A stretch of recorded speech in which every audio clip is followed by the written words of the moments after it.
And I am going to start the webinar so people will start coming in now.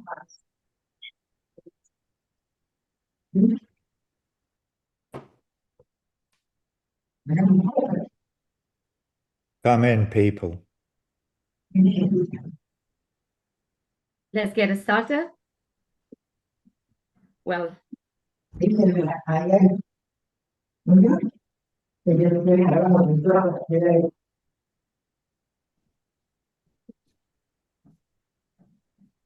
okay, I think we are good to go now.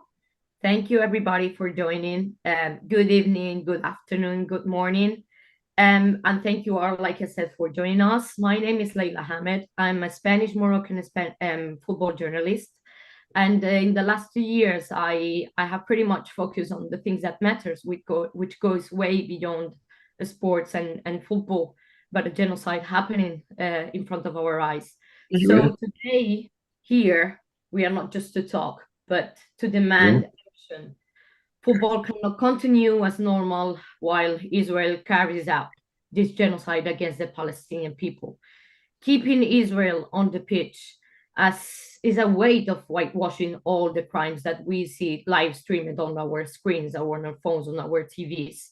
And we are somehow here united to try to stop that. Israel, as all of us know, could be playing the World Cup if they do qualify. And yeah, they have recent matches coming up against Moldova and Italy.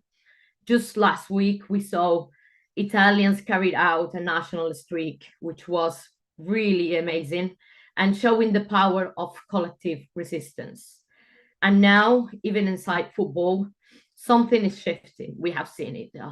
Gestures in the final Euro Cup game, a very subtle one, I will say, because the aggressors and the ones taking part in this genocide weren't even named. But we see that several European federations are pushing FIFA to hold the ball. That could finally change history, I will say, and see Israel banned. Whether that happens or what FIFA does next depends on the pressure that we build now. Today, we bring together lawyers, activists, coaches, cultural figures with one clear message. Zionism has no place in football and in sports in general. We are here to say Israel cannot be part of the 2026 World Cup, and it cannot continue competing in European international football while Palestinians are under siege. I would just like to make a few quick notes before we get on it.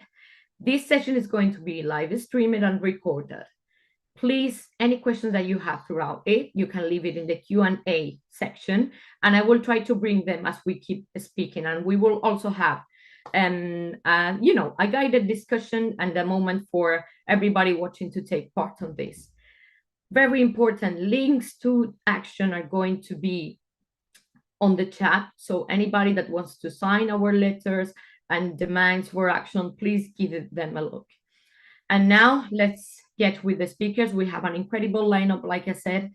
And Kat Vilarev, I would really like to start with you. You are an expert in sports law and governance who has extensively worked with FIFA and UEFA.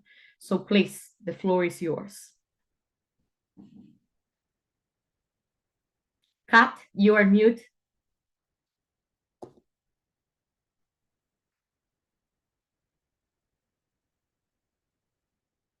Yeah, sorry about that.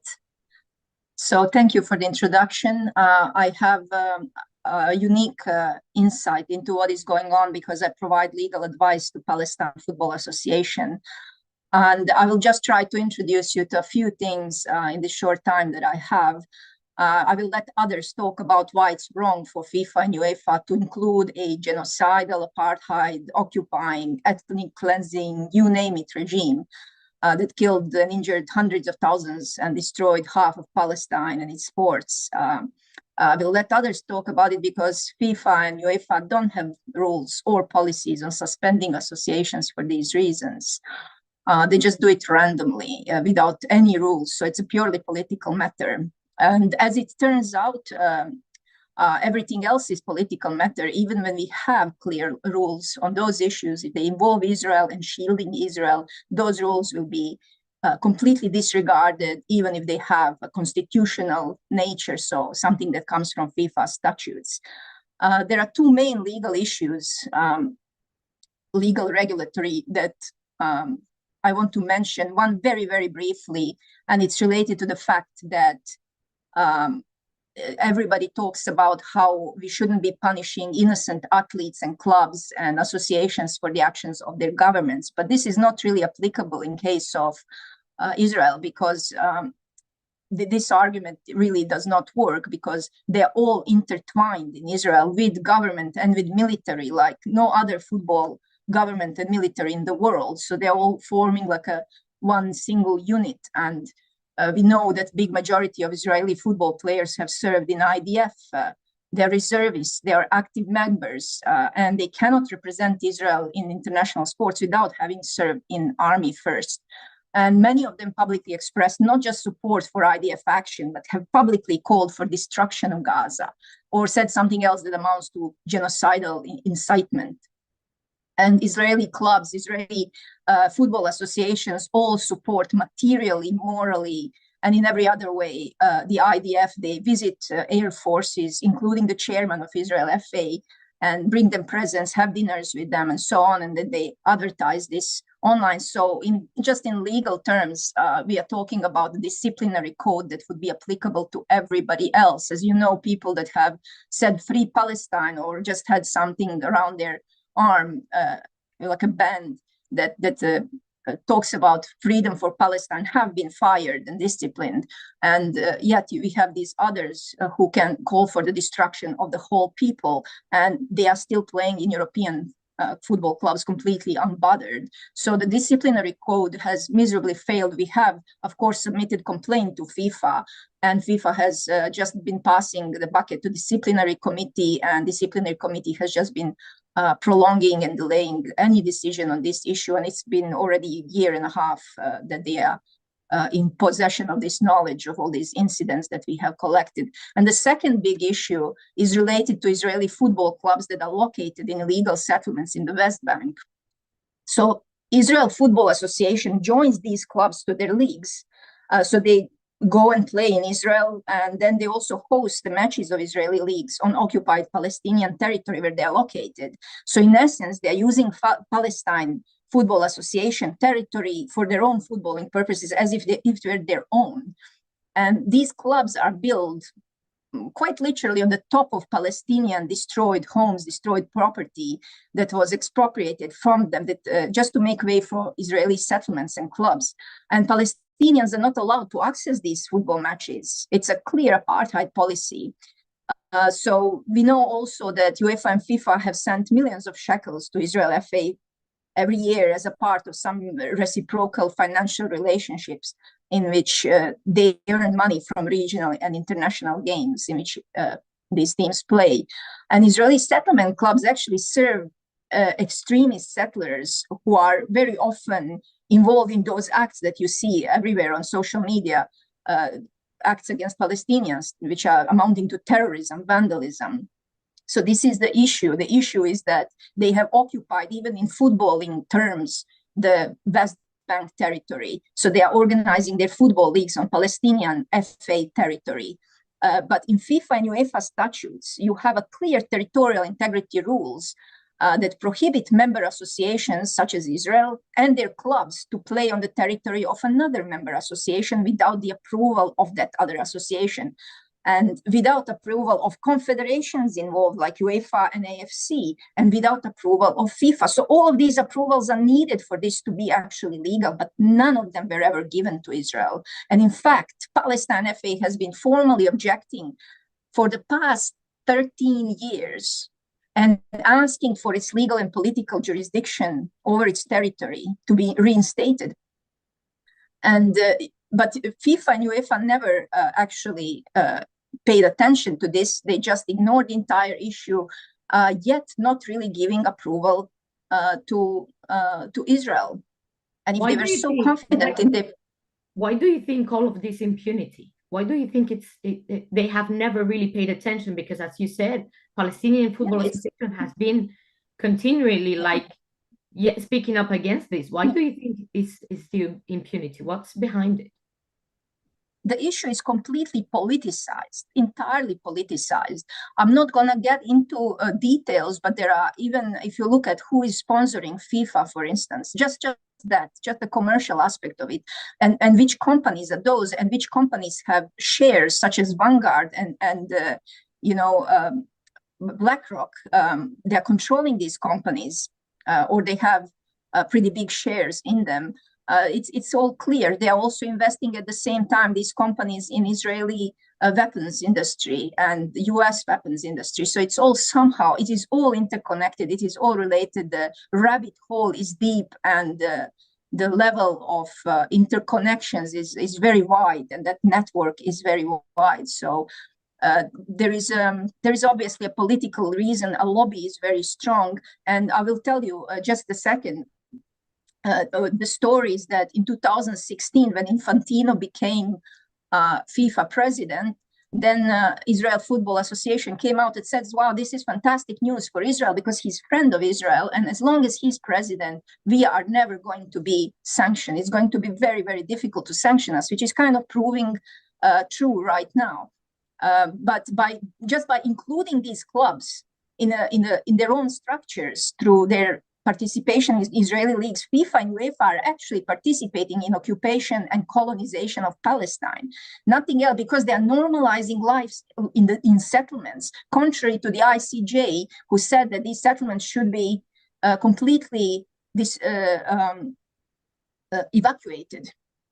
And no, what they're doing is just the opposite to every single UN resolution out there, binding and non-binding, which calls these settlements illegal, which calls them as Palestinian territory. And there is a rule also on admission of a member association that says that any association which is responsible for organizing, supervising football in all its form, in its country, may become a member association. So what is country is, well, FIFA statutes say that it's a state recognized as independent by majority of members of the United Nations.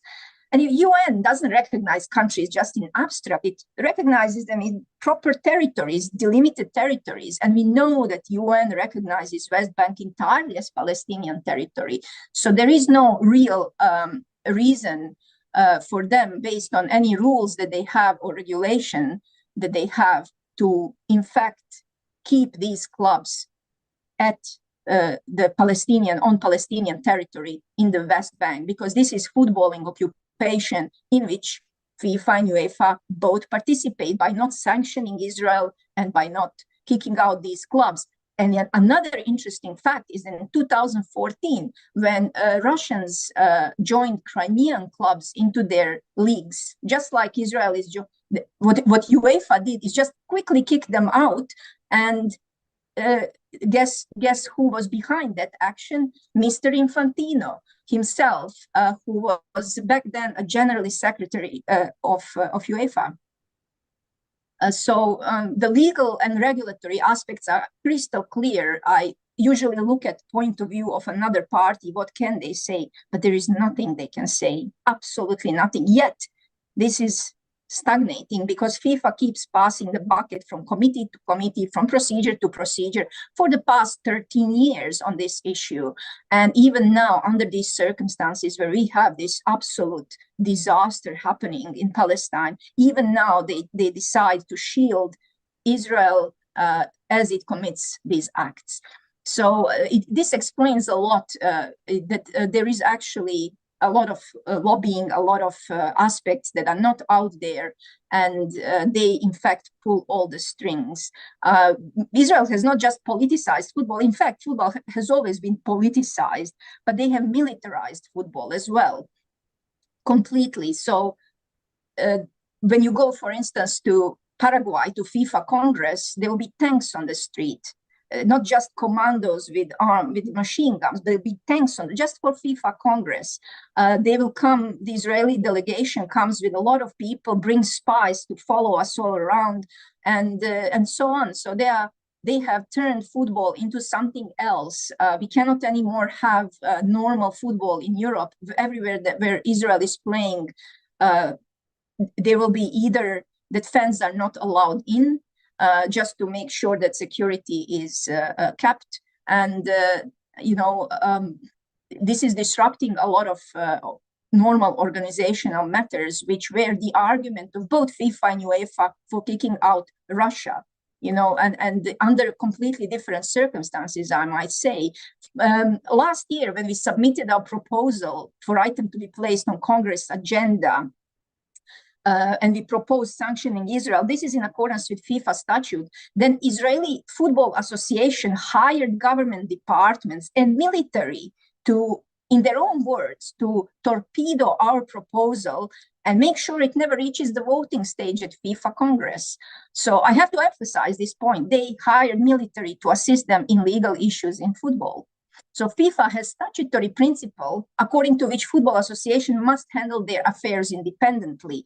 And they constantly kick out associations and suspend them just because of the government interference. And here you have military, government, and Israeli Football Association all functioning together, and nothing is happening. So legally, there is really nothing to be done because FIFA are refusing to make a decision in the case on the illegal settlement clubs. They're delaying, they're procrastinating, and no decision means there is nothing to appeal, and there are no other mechanisms to hold FIFA accountable, especially for non-EU football association. It's just FIFA's own internal dispute settlement, and then there is court arbitration for sports. So this issue is taken out of the courts and given to the private settlement procedures. And that's why this is possible for them to do, because there is no accountability mechanism.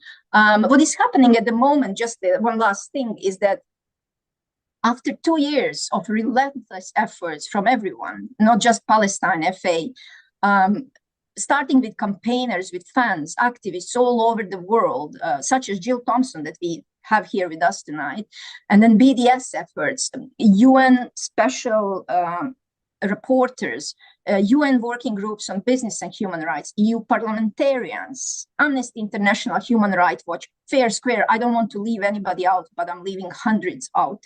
And they all wrote to FIFA and UEFA and all asked the same thing from it. Kick these clubs out now because they are violating law, international human rights, and they are actually supposed to be evacuated. And so immediately apply your own statutes to these clubs. And FIFA and UEFA just ignore them. What I want to also point out is there are a lot of misinformation these days happening. So the latest thing that came out a few days ago is that Israel is about to be banned by UEFA. And even though there are major efforts by several football associations that are working in consortium for many months already to push out this Israel, and they are just trying to make UEFA now organize executive committee meeting, and if there is a vote, if there is a meeting, if there is a vote, they are pretty sure that Israel will be banned. So don't listen to the false news going around at the moment that UEFA has voted already and banned Israel. I wish it were true, but it really isn't. And the person who announced this a few days ago at the Arab conference in the US is from American Arab Anti-Discrimination Committee. And if you saw that video where he announces this fake news, then he attributed the success to himself and the campaign that was just going for maybe 2 last weeks. He attributed the credit to himself and then asked the participants to, donate. So don't do this. This gives bad name to the campaign. And to the people donate to Gaza instead. That a vote has not taken place, a meeting has not taken place. These are Zionist tactics that we have seen in the past before to calm down the waters and make us be more slow down. Everything has happened, is about to happen. We need to keep the pressure up. Thank you, Kat, so much for your insight and your perspective. Love it hearing you. Really sorry to cut you off as well. I had to do it, but we have conversation flowing and give the opportunity to others to speak as well. It was an honor, honestly. Like always, I have always learned so much from you about the sports law, so really appreciate you being here. And our next speaker is somebody that for me, she's an ally, a big ally, especially in journalism, because it's not been many of us speaking in the sports side of the genocide and the injustice being made against the Palestinian people. Shireen Ahmed, she's been a brilliant voice, not just in justice, but also inequality and inclusion in sports. So Shireen, it's a real honor to have you with us, and please go on. Thank you, Leyla. Assalamu alaikum, everybody. Hello.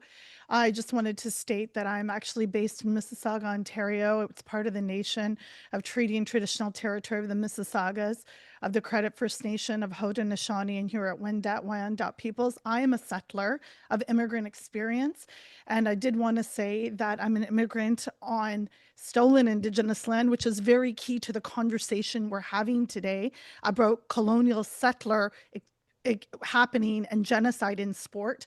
The city of Mississauga is home to many global Indigenous people and communities. Palestinians are definitely one of them. I do want to thank the Zionist Coalition and everybody who worked, particularly Leyla.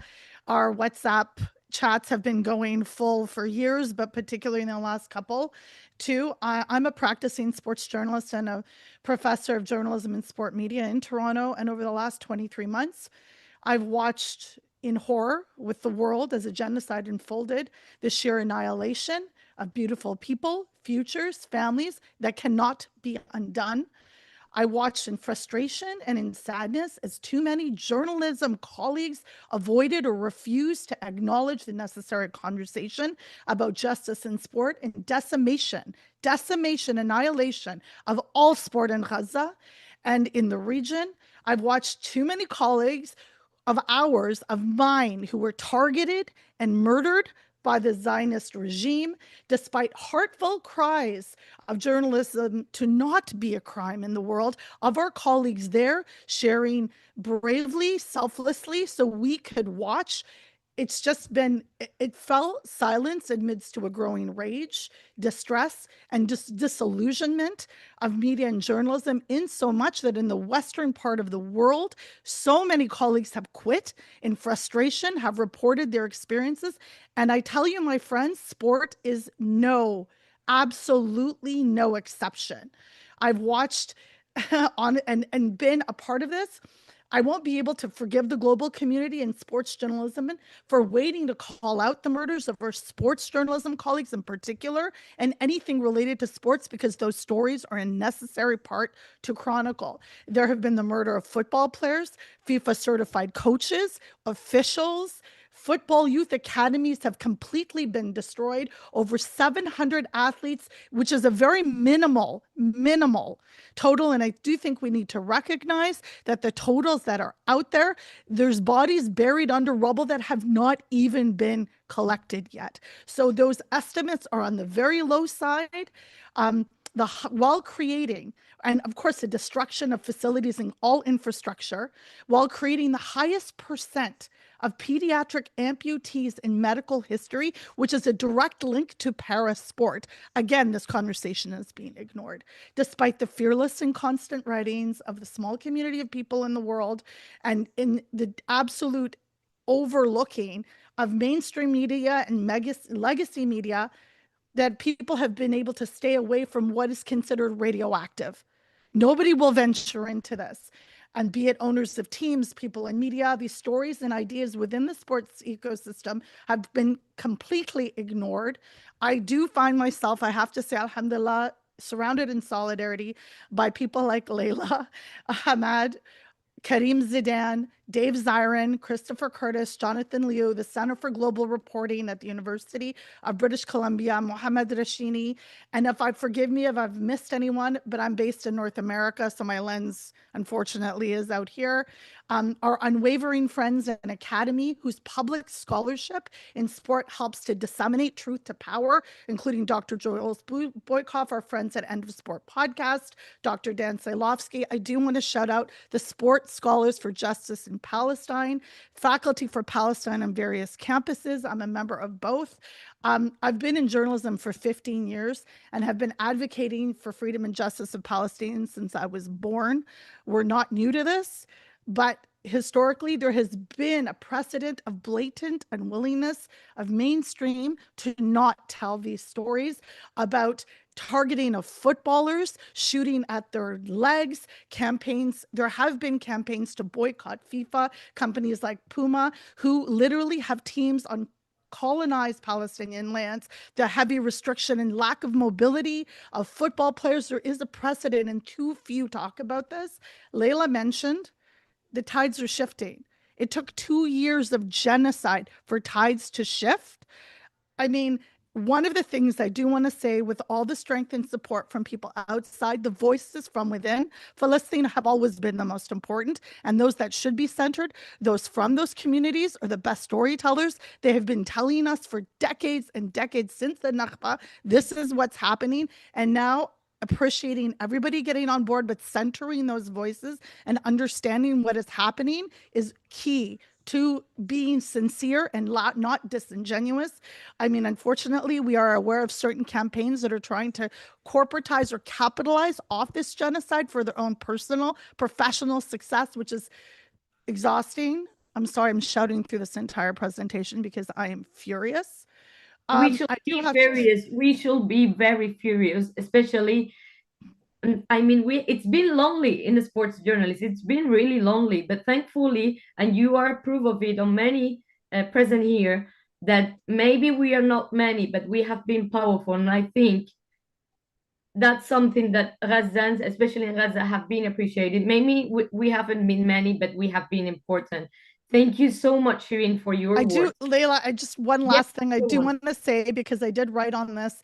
When a football player, and I focus on women in sport, tears her ACL, there's an outpouring of sympathy and emotion for her rehabilitation. The silence from women in sport in particular, as we see a trajectory of upward, the silencing about the femicide in Israel, the decimation of sport, the complete destruction of possibility for women in sport, is something that I'm furious about and I am paying attention to. And I think we all should. Call to action: support independent local journalists who are writing about this, email their networks, let them know, call in and tell them the stories need to be told. People have power, and that's one of the things that will help us through this particular period. Thank you, everybody. Thank you, Shireen. Thank you so much for your words. Honestly, very powerful. And also, I would like to turn now to Nicola. Nicola, joining us from Chile, was the first professional coach of the Palestinian national football team. And he's long spoken about Zionism impact on football. He brings both of the footballing perspective and political from Latin America. Muchas gracias, Nicola. ¿Cómo estás? Cuéntanos. No, gracias a ti. Voy a hablar en español y trataré de ser lo más breve posible. Antes que nada, agradecer a todos ustedes porque la solidaridad con el pueblo palestino. La solidaridad es el sentimiento más hermoso que puede tener un ser humano, la capacidad de sentir por otros. Así que agradezco tremendamente esa sensibilidad. También agradecer a Roger Water, que ha sido perseguido, que ha sido intentado, agredido, en fin, de todas formas, y él siempre ha estado, y a todos ustedes en general, enviar un saludo fraterno a George Galloway y su familia, que se encuentran en este momento viviendo una dictadura que les impide ser, pensar y hablar, que se viste de democracia, pero es una dictadura más. Los profesores del colonialismo y los crímenes de lesa humanidad a través de toda la historia de aquellos países que se dicen del primer mundo, pero construyeron su estabilidad gracias a la precarización de la vida de los países de América Latina, África, Medio Oriente y Asia. Dicho esto, quiero decir que la FIFA no tiene historia, la FIFA tiene prontuario. Es una organización nefasta. Me tocó a mí formar la selección palestina de fútbol, unir a los deportistas palestinos de Gaza, de Cisjordania, de la diáspora, para que estuviera representada en esa selección todo el pueblo palestino. Y nuestro lema era el balón como bandera de lucha. Y sufrimos muchas injusticias por parte de la FIFA, De hecho, en un momento una patrulla militar israelí asesinó a varios jugadores de mi selección y yo protesté a la FIFA en ese entonces, que estaba Joseph Blatter como presidente de la FIFA. Protesté por el asesinato de los jugadores palestinos y lo apunté a él y a toda esa organización nefasta de racistas, porque si esos 7 jugadores asesinados, esos 7 jugadores palestinos asesinados, hubieran sido jugadores de la selección de Francia, de Reino Unido o de Alemania, habría sido un escándalo mundial. La prensa ni siquiera se informó, la gente no sabía, estaba invisibilizado. Eso es parte de una organización racista, supremacista, discriminatoria, como es la FIFA. De modo que fue muy odioso esto, porque nosotros pedíamos junto a la Federación de Sudáfrica y pedíamos la salida del Estado infanticida de la FIFA. Desde ese entonces, no era nuevo. Posteriormente, nosotros hemos visto, y todos lo saben, lo que ha ocurrido permanentemente. Yo justamente renuncié a la selección palestina a seguir conduciéndola. La formé, la entrené, la preparé, creé cursos de formación de técnicos palestinos especialistas para trabajar con niños como una forma de sacar a los niños de una situación tan terrible como era la ocupación y ver que un día tenían padre y al otro día no tenían padre, que tenían amigos y al otro día no tenían amigos. Entonces, eh, formamos cursos especiales con entrenadores y psicopedagogos para trabajar con los niños palestinos que estaban sufriendo, principalmente en Gaza, ¿no? Sufriendo lo terrible de esta ocupación, una de las ocupaciones más inmorales de la historia de la humanidad. De modo que la FIFA simplemente ante una situación como esta omitía, callaba. El estadio de la selección palestina, que fue construido en Gaza con dinero de la FIFA, fue bombardeado. Nosotros no teníamos dónde entrenar. Fue bombardeado. Y la FIFA en ese entonces actuó como ciego, sordo y mudo. No dijo absolutamente nada. Entonces, yo me imagino si bombardearan el Estadio Nacional de Francia o bombardearan un estadio, ¿no? O lo que ocurrió en Jabalia cuando una patrulla militar de esquizofrénicos soldados psicópatas, ¿no? Se detuvieron y ametrallaron a los jugadores que entrenaban allí. Mataron 7 jugadores y mataron personas del público. Eh, Tantas situaciones de ese estilo. ¿Qué hubiera ocurrido? ¿Qué hubiera ocurrido si en un partido de la selección de Alemania o de la selección británica o francesa una patrulla militar se baja, ametralla al público, a los jugadores? Esto sería, habrían formado una coalición internacional para invadir ese territorio, ¿no? Pero eran palestinos, eran seres inferiores, eran seres de otro color de piel, eran seres que no tenían derecho ni a la dignidad, ni a la libertad, ni a sus derechos más mínimos, como es el principal derecho humano, que es el derecho a la vida, atropellado permanentemente por un Estado infanticida, eh, a vista y paciencia de un mundo occidental mentiroso, hipócrita, cínico, que no solo financia, arma, entrena y protege a su entidad criminal, sino que es partícipe en la medida que le envían armamento letal para ser ocupado contra la población civil. Porque para nadie es un secreto de que Gaza está habitado también por civiles, ¿no?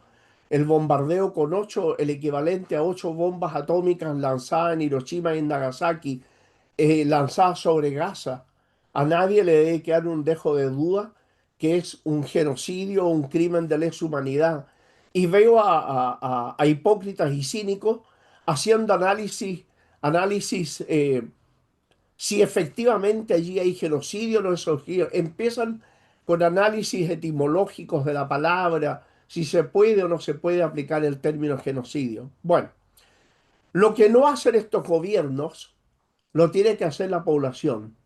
En una oportunidad fue invitada a la selección de Argentina a jugar al estado infanticida.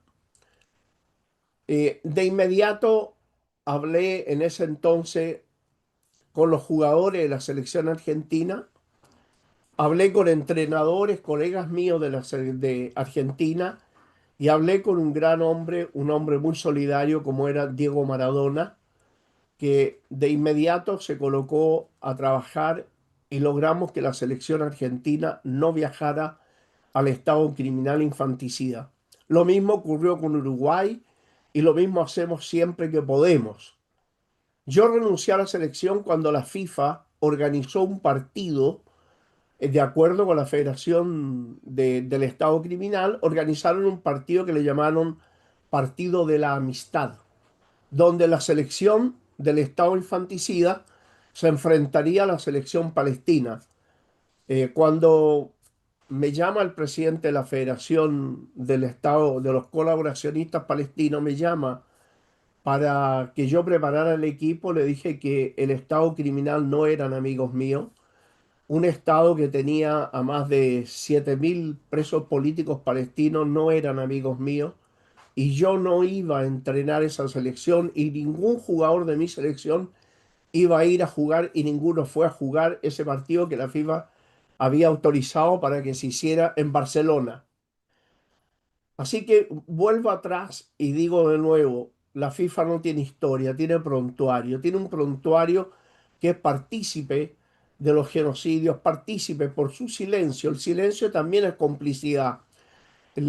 Omitir, omitir, no hablar, no mencionar, no decir, no actuar, también es una forma de genocidio. Entonces, en ese sentido, yo quizás esté hablando desde el fondo de mi corazón con mucha molestia, porque muchos jugadores míos fueron asesinados, muchachos que los conocí, muchachos que cuando vino a la selección de Palestina a hacer el training camp en Chile, había un jugador que era Mohamed Al-Yesh. Lo llaman, estando aquí, jugábamos en un partido amistoso con la selección de Chile, lo llaman para decirle que su familia había sido bombardeada, su casa destruida.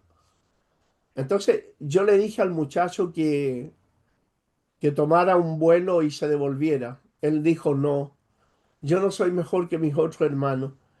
Y la mayor alegría que les daré a ellos es estar aquí en este campo de fuego, el juego. Y Mohamed Al-Yesh, que también protesté en ese momento ante la FIFA no dijo nada. En un momento nos tuvieron 3 días en la frontera, donde no podíamos salir, teníamos que enfrentar a Nepal en un partido FIFA programado, todo. El Estado sionista cerró la frontera, no dejó salir a mis jugadores y la FIFA no hizo nada. Nos soltaron el mismo día nos soltaron y ese día, ante esa adversidad, los muchachos sacan lo mejor de sí y para vergüenza de la FIFA y para vergüenza del Estado criminal, logramos vencer y pasamos a la otra etapa, a pesar de que los muchachos estaban tremendamente cansados, porque 3 días que no habíamos comido, que no habían bebido, que no habían dormido bien, porque no teníamos dónde ni siquiera sentarnos, porque está en la frontera, ustedes saben lo que es, y quienes son de allá saben lo que es Rafah y todo eso. No teníamos nada, ni agua, ni comida, nada. Entonces, eh, cada vez que recuerdo la belleza humana de esos jóvenes y del pueblo palestino, admiro más y quiero más y siento un gran respeto por ese pueblo que resiste en Gaza, pero también con gente como ustedes, que no siendo palestinos, sufren, luchan y son perseguidos, acosados por todo ese poder de información, desinformación y coerción que tiene el Estado infanticida a nivel mundial. Cada- esa gente del deporte, esos jugadores que no fueron a jugar al estado infanticida en solidaridad con los jugadores y entrenadores del pueblo palestino, esas son la belleza de la humanidad, esos son la reserva de decencia, de dignidad de una humanidad que está siendo tremendamente avergonzada en este momento, donde todo el mundo observa un crimen un crimen como el que se comete en Gaza, como el que se comete en Cisjordania, y perdonen que me entienda, los crímenes que se cometen en el Sahara Occidental con el pueblo saharaui y tantos crímenes que se han cometido a través de la historia, entonces ya es hora de que la humanidad se rebele contra esos poderes fácticos que lo que hacen es insultar el término humanidad. Yo cada día recuerdo esa, no sé el nombre de la persona que lo dijo, ¿no? Pero esa persona pasó a la historia, aquella persona que dijo, mientras más conozco a los hombres, más amo a mi perro. Bueno, es una realidad tan grande. Entonces, la humanidad se ha suicidado, se suicida a sí misma día a día. Es un deber obligatorio de todo ser humano no luchar por el pueblo palestino. No digo que luchen por el pueblo palestino, que luchen por los valores de la humanidad, por Los los derechos, valores de la justicia, sí, por los señor. valores de la esencia. Quizás me extendió, Leila, tú me avisas, me tiras del cordón nomás si me extendió. Ya casi te toca, pero era muy importante escucharte. Muchas gracias, Nicola. No, Um, gracias a ti y a todos ustedes. has really reminded us of what Palestinian athletes, Palestinian players have been put through, especially, well, we have seen them making history during the World Cup qualifiers, including players from Gaza who had their families undergoing genocide, and how FIFA does put these players under and just unimaginable pressure. I remember Mahmoud Wadi, I'm sorry, just 30 minutes before training with the Palestinian national team in the Asian Cup. And he was told, he received a call from his family in Gaza, being told that 3 cousins were killed. And he still went on and performed, and they made history in the Asian Cup, going through the last round of 16. So we have to, it's a really good point that Nicola made. And thank you so much for your thoughts and your experience here. Right now, I want to give voice to somebody very important in campaigning too, Jill Thomson from Scottish Sports for Palestine. Jill has done an amazing work behind the spotlight, exposing the realities of Zionism in sports and showing just how deeply connected what's happening in Palestine is to the world of football and beyond. And please, Jill, cannot wait to hear you. Yeah, thank you so much for having me, and thank you also for helping to organize today.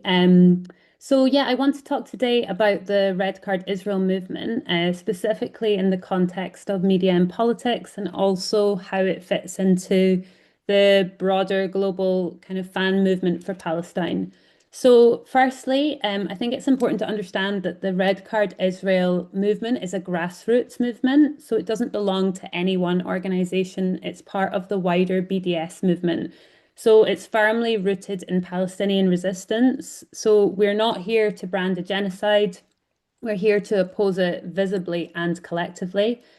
So the campaign owes itself to the efforts of the Palestine Football Association, who in 2008 began documenting how Israel was violating FIFA statutes through its occupation, its land theft, and also its apartheid policies. That evidence was presented to FIFA a few years later, and since then, momentum has only grown for the movement worldwide. So many people might recall powerful images taken in 2015 of Palestinian children red carding Israeli soldiers in the occupied West Bank. These images have been frequently recirculated in the media. So some of these actually feature freedom fighter Ahmed Tamimi and her brother Mohammed. Their family has endured immense violence and also imprisonment by the Israeli military. Their cousin was also killed. So these weren't just symbolic acts by Palestinian protesters, they were acts of resistance. And that's really at the heart of the campaign. Obviously, the campaign to ban Israel has been a really long one, and the Red Card Israel campaign was kind of reignited in 2023 by activists in South Africa, in response to Israel's escalated genocide on Palestinians. And a few months later, in early 2024, I approached Celtic's Green Brigade with the idea to bring that campaign into stadiums and football grounds worldwide. And since then, thanks to the efforts of the organisers and also to the activists involved, and really importantly to the efforts of Palestinians who continue to resist the brutal consequences of Zionism and report on it, fans across the globe are now showing red cards at matches as standard. And I think this last point is a really important one about the efforts of Palestinians, because, I mean, we've just heard Nicola deliver a really powerful testimony of his experiences, and I think and the experiences of his players as well. And I'm sure many of us have heard sports journalists like Abubaker also do the same.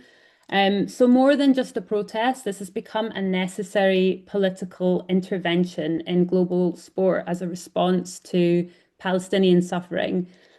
But to get there, fans have had to overcome major political and cultural barriers. So many people will know pro-Palestinian expression has long been a taboo in football, something that's violently policed. This is largely because of Islamophobia and also because of Zionist influence within clubs, federations, and also within the media.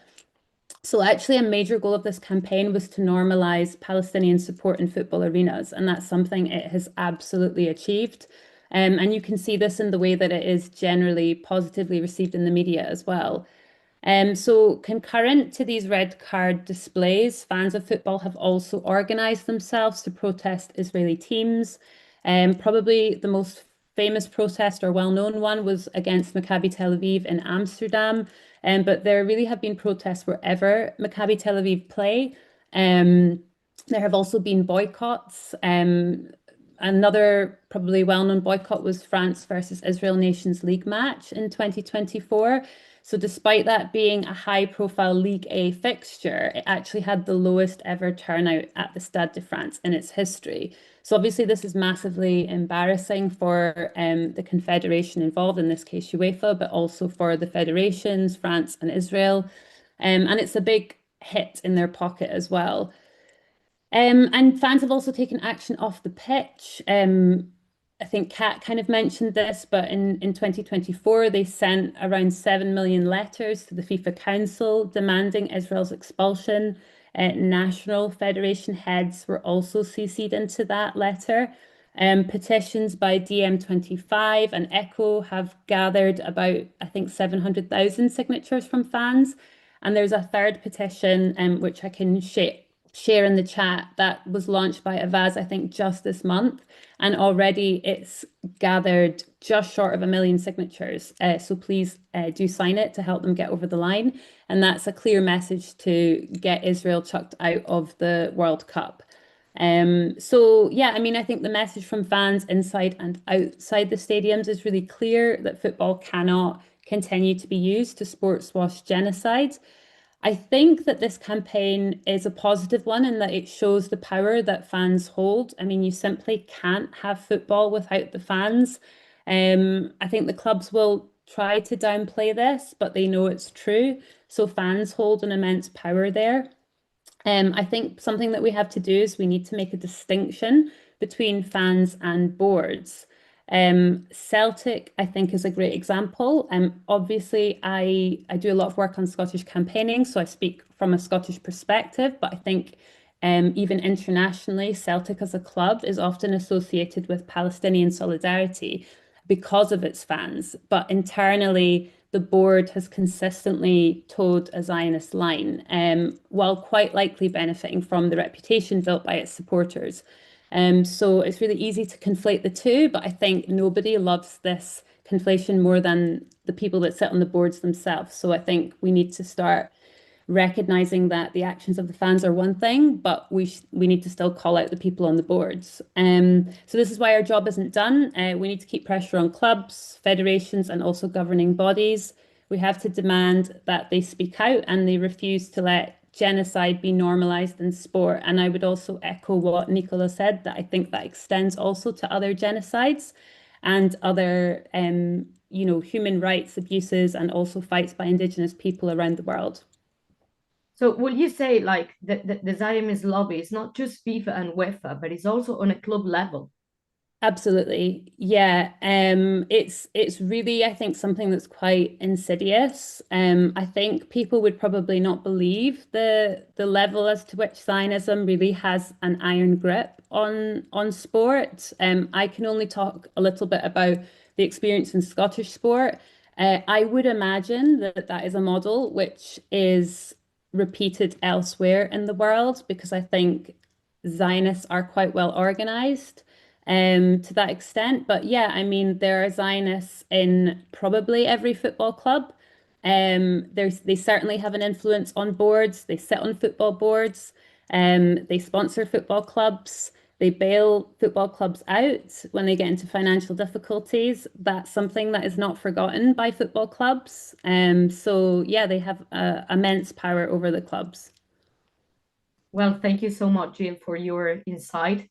But yeah, as we imagine, when we speak about the sports, especially football, there is a bigger picture. Like Zionism lobbying is pretty much everywhere. I would like to turn now to Nathan Kalman-Lamb. Thank you so much for being today here. Nathan, who writes powerfully in the sports, politics, and inequality. He has also provided a bit of platform, which I was really honored to be interviewed in his podcast, where he has platform and Palestinian voices, which is super important, and so many other important perspectives in sport through his podcast, like I said, The End of the Sport. So Nathan, welcome. Thank you so much for having me. Good afternoon and evening, everyone. I really appreciate having the honor and opportunity to speak with you here today. Also, I'm sorry that I was a little bit late. It was because I had some teaching responsibilities that I had to finish up. So I hope what I say is not a bit redundant with the first speakers. That's why I wanted to point that out. So I'm going to speak here generally about, Israel and sport, obviously. But in a general sense, the point I want to make is that everything I'm saying here in a broad sense applies to football specifically, even more so. I want to start by foregrounding how I come to this issue.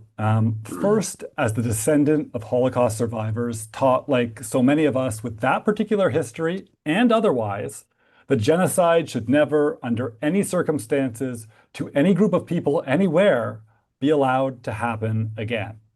And second, as someone whose professional work involves studying harm and exploitation in the context of sport. Now, the first precept brings me to the foundational premise for this entire conversation as I see it.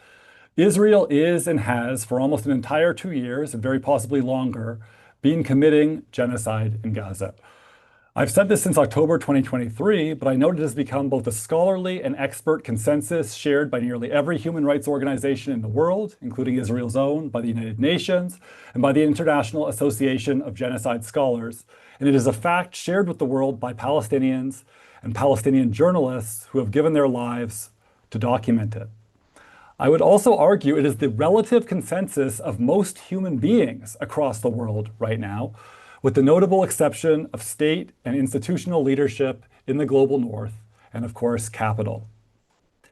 Any discussion of sport, in my opinion, must always return to that brutal fact. Sport matters, unquestionably, in the context of this genocide, and I'm going to say more about why I think it matters. But ultimately, the reason why it matters most is that it is an instrument, a tactic, a mechanism. Because sport matters to people everywhere, including Israel, it gives us leverage, and we have to use that leverage. But banning Israel from global sport is not, and must never be confused to be, an end of its own. It is a means to end this genocide, and we have to keep our eyes on that ball always. At the same time, it is unquestionably true that sport is part of the genocide. I'm privileged to be one of approximately 20 authors on an academic journal article forthcoming any day now in the Sociology of Sport journal, which is the leading journal in my field of study, the sociology of sport. That paper argues that Israel is committing what we call athleticide in Gaza. I think that understanding athleticide helps us grapple with exactly why it's important to contest Israel's genocide through sport. We argue in that paper that athleticide is a modality of cultural genocide, which in turn is part of the larger genocidal project to eradicate Palestine from existence.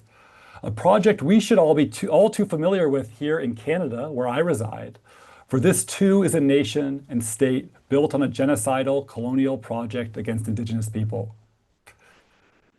Because sport is a vehicle through which populations find voice to express their identity to one another and on the global stage, it is also a target. This is why Israel has murdered more than 800 Palestinian athletes, more than half children, why they systematically attempt to maim through kneecapping, why they destroy athletic facilities and transform them into venues for horrific abuses, to ensure that Palestinians cannot express their national identity, which is to say their undeniable existence through sport. And as we've heard, that is not a success, that is not yet a successful effort, but that is the attempt. Yet the other side of this equation is that even as Israel attempts to eradicate Palestinian athletic identity, they also rely on sport to broadcast their own particular self-image to the world, and of course, to launder or sports wash it. Every time an Israeli athlete is invited to participate in international competition and wear their national colors on the global stage, the message is delivered anew that Israel belongs on that stage, that it deserves to be there, that it is a normal state like any other. This message is in fact further underlined precisely because, as we all know, Russia was almost instantly denied this privilege. The continued specter of Russia's censure and Israel's inclusion is a tacit form of genocide denialism, and indeed collaboration on the part of global institutions and individual countries. To close for now, let me be clear. As someone who has tried to fight to refuse that complicity when Canada was set to, and indeed did host Israel in Davis Cup tennis earlier this very month, every single one of us has a moral, yes, but also legal obligation to ban Israel from global sport. Every time we play them in competition, we are not in fact their opponents, but actually we are their collaborators.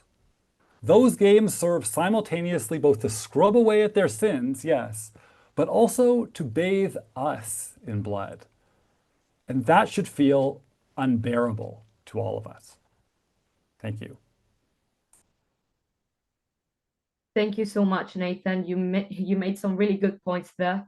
Obviously, one of them, the amount of athletes that have been killed, the amount of footballers. Like, can we even think if that happened in any other country? Like, speaking from a journalist point of view, it will be like the stories that we have been hearing from Palestinian footballers. They will be all day on mainstream media, all day, like in every front page on any sports media. So again, I'm sorry to insist, but the silence from the sports media has been just deafening. I just remember a discussion that I had with the college. I'm going to have him college for not calling him anything else and be respectful, where he told me publicly on X that he couldn't find, as an European football journalist, the connection for him to speak about Palestinian footballers being killed in Gaza by Israel. So that really says a lot, unfortunately. And yeah, let's go with our next speaker. He really doesn't need any introduction. He is one of the most important, influential artists in the world. And for decades, if you think about an influencing culture who speaks about Palestine, obviously Roger Waters comes to your mind. So please, Roger, have your talk. Really happy to have you here. I'm really happy to be here. Thank you so much. I've been fascinated to listen to all the other speakers so far here today. I have no notes. I haven't written a speech. I will be speaking from my heart, off the cuff, on this, though it is a subject that has been interesting me for at least 10 years. I've been advocating for the banning of... Well, you're going to speak now. I can tell you, keep opening your mouth. Yeah, I was going to say that I remember that you were following the national team very closely through the World Cup qualifiers. I saw your videos every time they were due to play.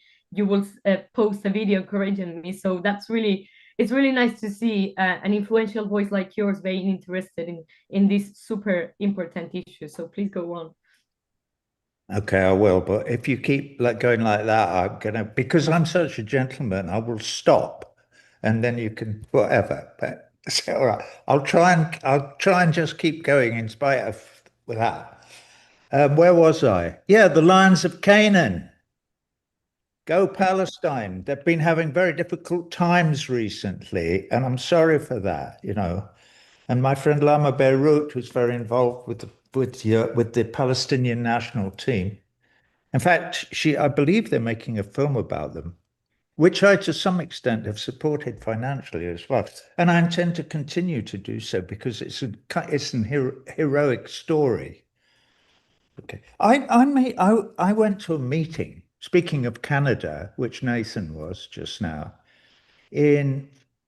was it Toronto or Vancouver? It was in Vancouver, and I spoke in a church on the general subject of Palestine and the genocide that was already happening. It's been happening since 1948, but it was gathering steam at that point. This maybe was 5 or 10 years ago. And I'll never forget, I was talking to two lovely ladies. One of them was not Jewish Voice for Peace, but she was Independent Jewish Voices, she was from. And the other one was a Muslim lady, and I can't remember the organization. So I had these two nice ladies, and I've seen a film of this since, and I remember it. I may drop the F-bomb in a minute, so tell all your audience to cover their ears.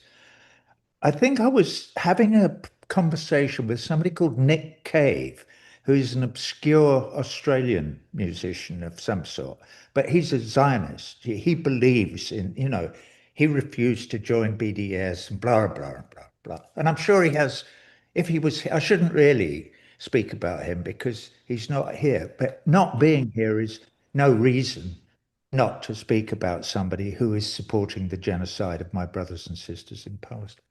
Anyway, I make an outburst in this meeting. My eyes widen and I go, they're shooting the fucking feet of young footballers! Because that was after that particular moment that somebody else mentioned here on this panel, when two young Palestinian footballers were walking home from the remains of the national stadium, and the IDF targeted their feet. They shot one of them 11 times in one foot, and the other one was only shot a couple of times. But when a doctor reporting on it later said, not only will they never kick a football again, these two young men, they'll never walk again properly. And so when you go back to something like that, what am I thinking of? My mind immediately goes to two things. One is the Vuelta in Spain, which just happened, which was another sporting occasion, right? It's a bicycle race. It's like the Tour de France, but it's a Spanish version of it. Our brothers and sisters in the resistance movement in Spain stopped it dead. This brings me back to Celtic, or, you know, which Jill, was it Jill? Yeah, which Jill was talking about. Okay. I've been following the Celtic supporters and their resistance to the genocide and to the occupation of Palestine as well for a number of years, and trying to support them whatever way I can. We need direct action. We cannot just spend our time to sign. I love the idea of petition, 1 million names on a petition, brilliant. But as we know, it is an uphill battle to persuade the Infantino, or whatever his name is, to change the policy of FIFA and to ban Israel from international football, which they have to do, and which they will. I have no doubt that you and people like you will achieve this end. And the petitions are a really good thing, but so is direct action. I have been told that if I go back to England, I'm in the United States at the moment. If I go back to England, like George Galloway, who was supposed to be on this panel but isn't, I will almost certainly be arrested at the airport. Why? Because I hope you're paying attention, MI6. I support Palestine action. They are not a terrorist organization. They've never hurt a single hair on anybody's head. What they have done is driven Elbit systems out of the UK, and more power to them. And we need more of that kind of direct, not violence, I'm not talking about violence. Though you could imagine, I tell you what, if I'd been a youth in Amsterdam when those awful Israeli football supporters were there, charging round the town, beating people up, I might have got a bit violent myself under those circumstances. But no, direct action. So yeah, let's stop the Tour of France whenever that comes. It's in another month. And I think the French will. I think they will stand in the street and go, no, if there's an Israeli team riding in the Tour de France, we will stop the Tour de France. And they'd be right to. Okay, this is exactly the right thing. So I'm very in favor of direct action, so long as it's non-violent. I can ramble on for as long as you want. What else was I going to pick up? Something? I was going to say, Yeah. it's a very interesting topic that you brought up, and it's La Vuelta cycling tour. That since the La Vuelta got boycotted by the Spanish people who kept following throughout all the stages of La Vuelta and interrupting into the very end, the cycling team, the Israelis, are getting banned in every single tour that they get to have a participation. So BDS and this direct action, like you said, are being victorious in this one, and we have pretty much broken the Israeli cycling system. So this is wonderful, wonderful news. And thank Bravo! you for bringing it up. And this is exactly the energy that we need in every single sport, in every cultural event. Like you said, just like we saw so many artists boycotting these festivals all around the summer, where KK Air were involved, and then companies who are involved in Zionism and has ties to Israel. So thank you very much, Roger, for this talk. It was lovely that, of course, is response to the organizations like Glastonbury who support the Zionist cause. Those arseholes, that awful family who own Glastonbury, they've been supporting the occupation of Palestine for all these years. They banned me from Glastonbury because I'm an activist and I make no bones about it. I have been since 2006. It took me that long to wake up. I actually did a gig in 2006 at Neve Shalom, also known as Wat Asalam, which is a peace village on the road halfway between Jerusalem and Tel Aviv. But that's another story. It's a long story. But since my eyes were opened by my friend Allegra Pacheco, there's a story I always tell where we're driving through the West Bank, because I went back the next year to see what was really going on. And I went, oh, it's a nice road. And she went, yeah, brand new, spanking new Tom McAdam Road going through the country. She said, yeah, it's very nice. It's for Jews only. What? Don't be silly. I mean, I just didn't believe her. I thought she was lying to me. She said, no, this is only for Jewish settlers. If you're local, if you're an Arab, if you're Palestinian, you're not allowed to drive on this road. And then it was like somebody going, you know, wake up. Do you not, how would it feel? Imagine if you live in New York and you go drive across the Hudson River and to try and go on the, whatever that is, I-95 that goes south, the New Jersey Turnpike. And they stop you at the booth and go, sorry, you're not a Christian. You can't go on this road. What? And yet, 1948, December the 10th, we all signed up to the Universal Declaration of Human Rights. We all agreed that there are certain right to life and liberty and food and shelter and all those very, very simple things, but mainly life, the right to life. And we see it being denied to our brothers and sisters. They're murdering them all. They're doing it systematically, and they're doing it with no sense of wrong, or they're doing it with no conscience. So as I say often when I'm involved in situations like this, talking to other activists who are my brothers and sisters, we are involved in an existential battle for the soul of the human race. That's what this is. We are demanding that our brothers and sisters all over the world follow a moral compass. And part of the following of that moral compass is to abide by international law. I know I'm telling you things that you already know and that we all know, but everybody knows these things. And yet, Infantino and the FIFA don't abide by international law. They don't, because they are puppets. They're puppets of the settler colonial regime, the Zionist entity, not to mention the settler colonialist regime in the United States and in the UK and in France and in Italy, and not so much in Spain now. Thank you, people of Spain. And not so much in Scotland. Thank you, thank you, Celtic supporters, for standing up for what's right. This is why it's possible for us to get up in the morning.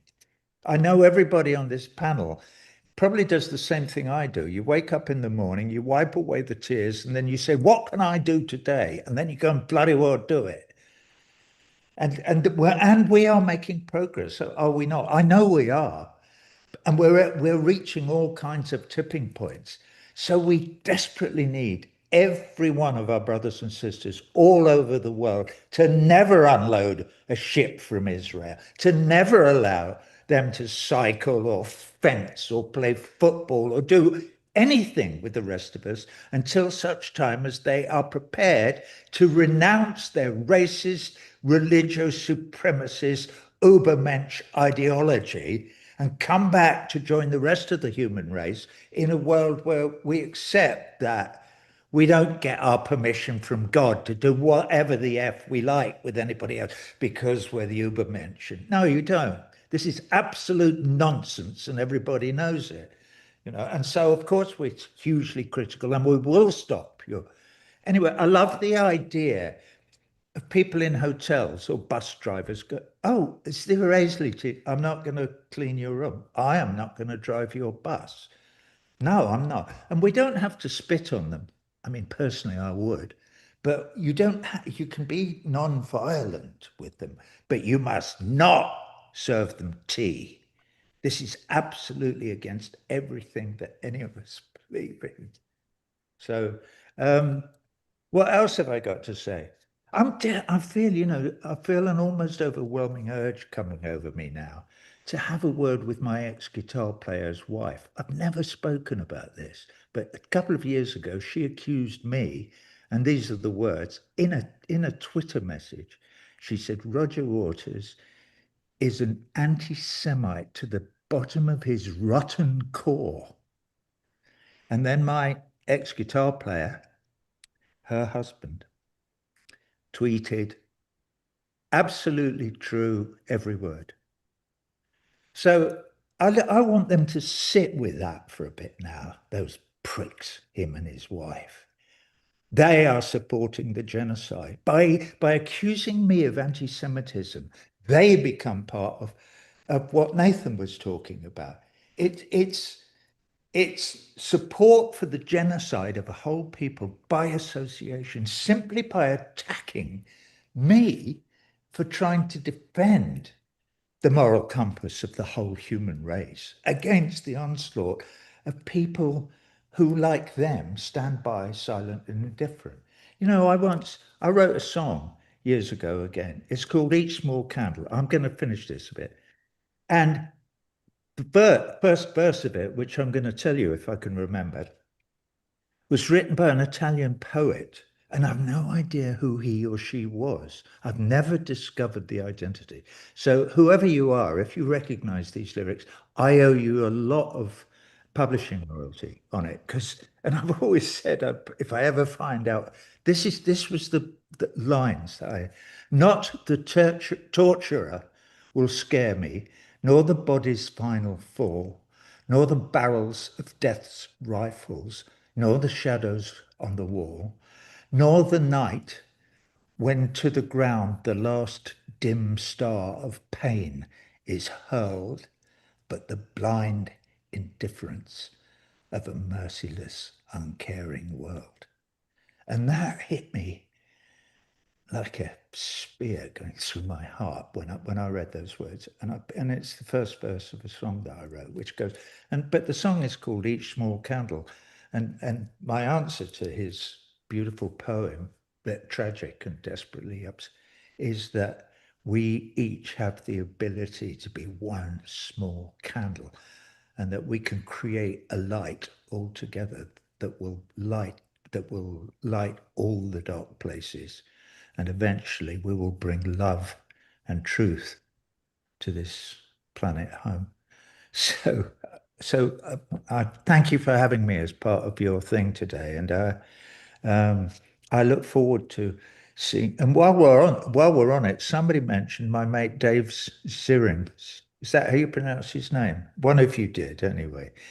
He's a sports writer in North America. I met him when I went and spoke at Amherst many years ago at the invitation of Sut Jahali, and we went on to make a film called The Occupation of the American Mind, which I narrated. But I was there with Linda Sarsa and Mark Lamont Hill and Dave, and so I met him there. And I'm happy to say, whenever I do a gig anywhere in North America, he comes with his friends, and we have a few drinks after the show. But we are this is such a great band of brothers and sisters.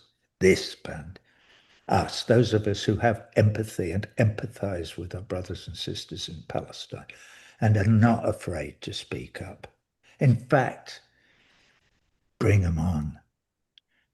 I'm proud to be part of this team today. Roger, what will be your message to the footballers who haven't said anything about the ongoing genocide? Just to finish. To the footballers? To the footballers who stayed silent all this time. Mo? All right, let's pick out Mo Salah. I've no idea what Mo Salah's politics are. We used to have one at Arsenal, which is the football team I support, El Neni, and he was not silent. He stood up to be counted. I think they fired him because he did, but I don't know. I could be wrong about that. But just, hey, brother, you have to, this is one point, you have to, the pendulum is swinging, okay? We are at the tipping point. We need you to step forward and tip us all over the edge. We need Mo Salah and about 20 other. Messi almost did it. Somebody spoke about the fact that the friendly against Israel was cancelled, Argentina, but they never quite came out and went, no, not a mass. No, we won't. Yeah, footballers need to step up to, and it won't be all of them.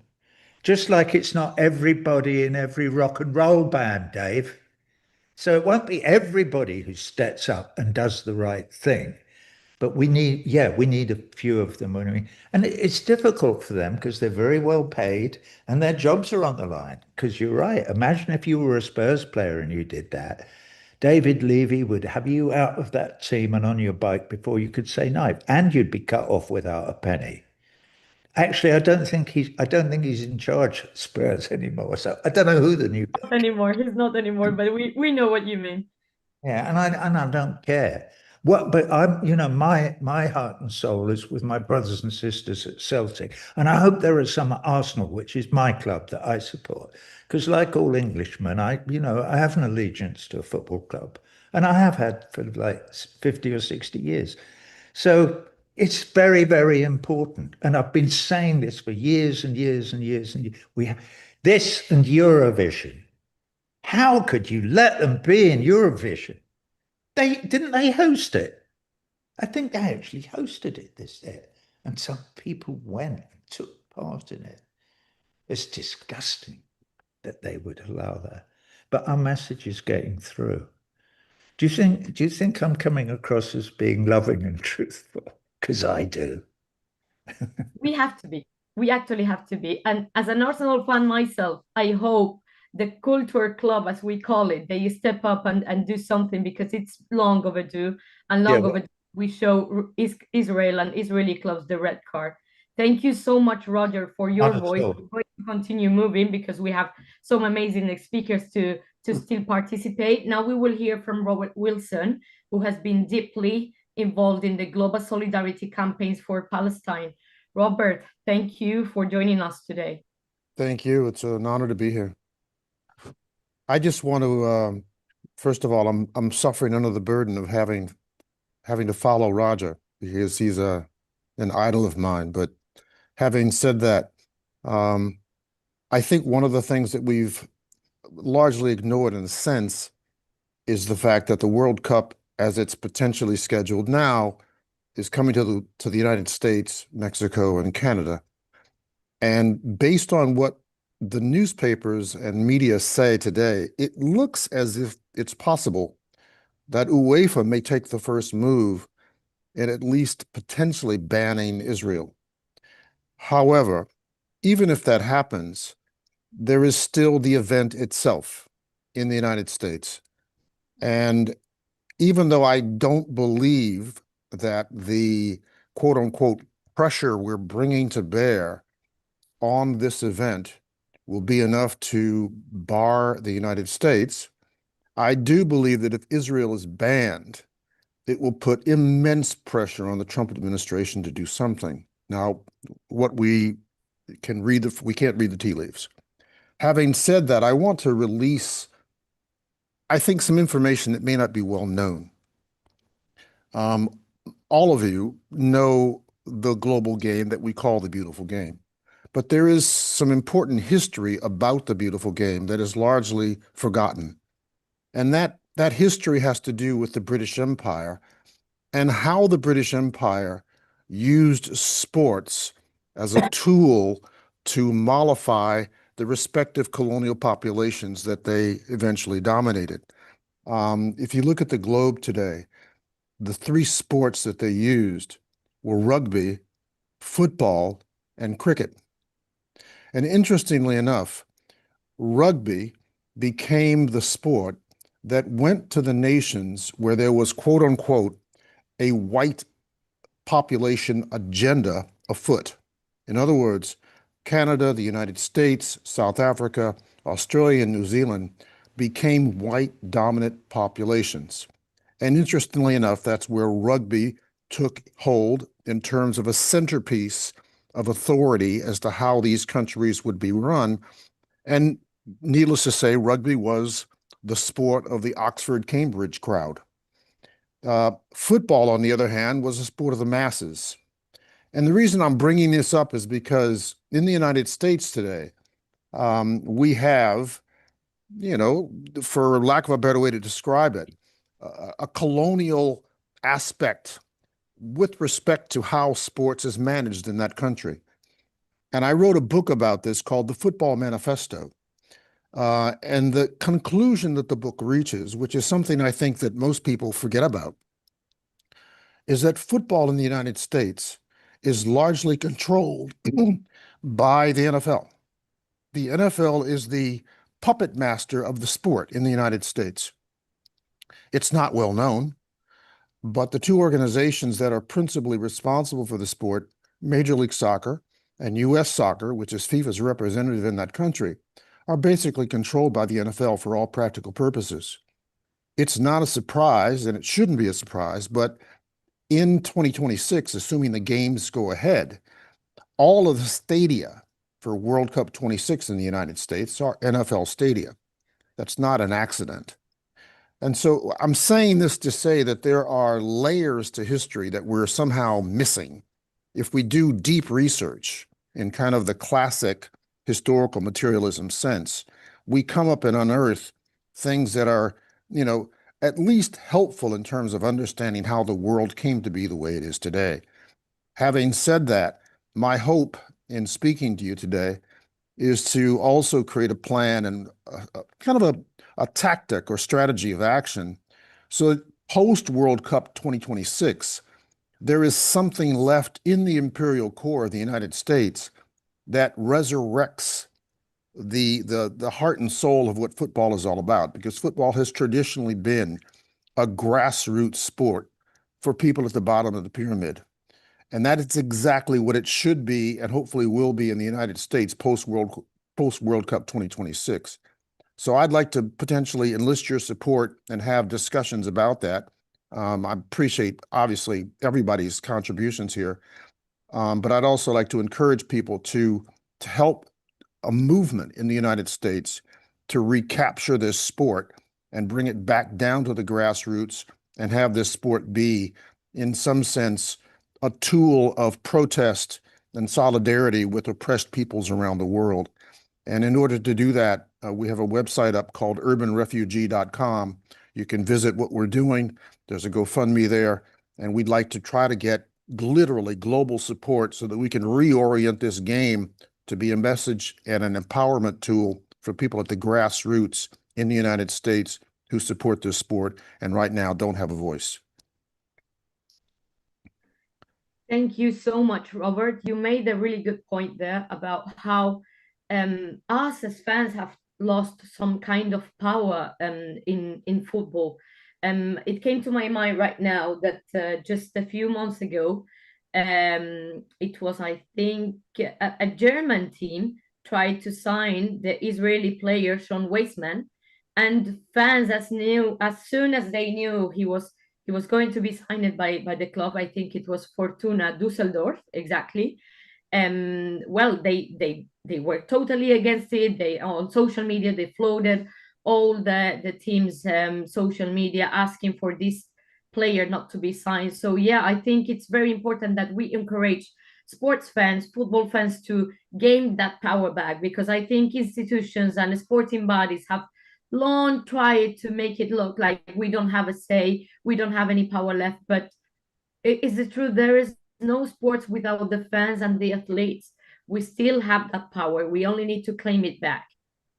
I like to add a couple of things. One, in the United States today, the professional sports scene, and obviously all of you know how powerful that machine is in the United States. There are 5 professional sports leagues: baseball, basketball, hockey, basketball, and American football. Those 5 leagues represent 154 teams, all of which are owned by billionaires, all of them. And probably you don't know this, but 2 weeks ago, when Charlie Kirk was assassinated, literally the next day, and for roughly the next 10 days, the NFL promoted the idea of celebrating Charlie Kirk's life at their games in the United States. Now, not all the teams did it, but a good number of the teams did do it. Having said that, and you mentioned Dave Zirin. Dave Zirin has an incredible movie about the NFL called Behind the Shield, which is available on basically YouTube. You can get it for free. But it really captures what the NFL is. I mean, the NFL really is a tool of the military-industrial complex and the settler colonial program. That's what that league does. And lamentably, that league is in some sense guiding much of what is going on with respect to the World Cup this coming year behind the scenes. No one knows this, but that's really the driver of the World Cup in the United States. So I think as long as we ignore the backdrop and background that is really driving the engine of what's happening with football in the United States, we missed the boat. And I, just for, continuation of the concepts here, the American quote unquote NFL, I call American rugby. I refuse to call it football, because they have quite literally stolen the nomenclature in the context of promoting their own brand. So football, as far as I'm concerned, is a sport of the people. And obviously, American rugby, lamentably, is a sport that reinforces the entire imperialist colonial ethos that this country represents.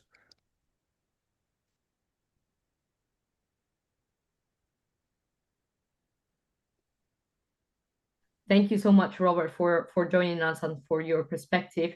I know we are a bit tight with the timing, but I will try to do my best.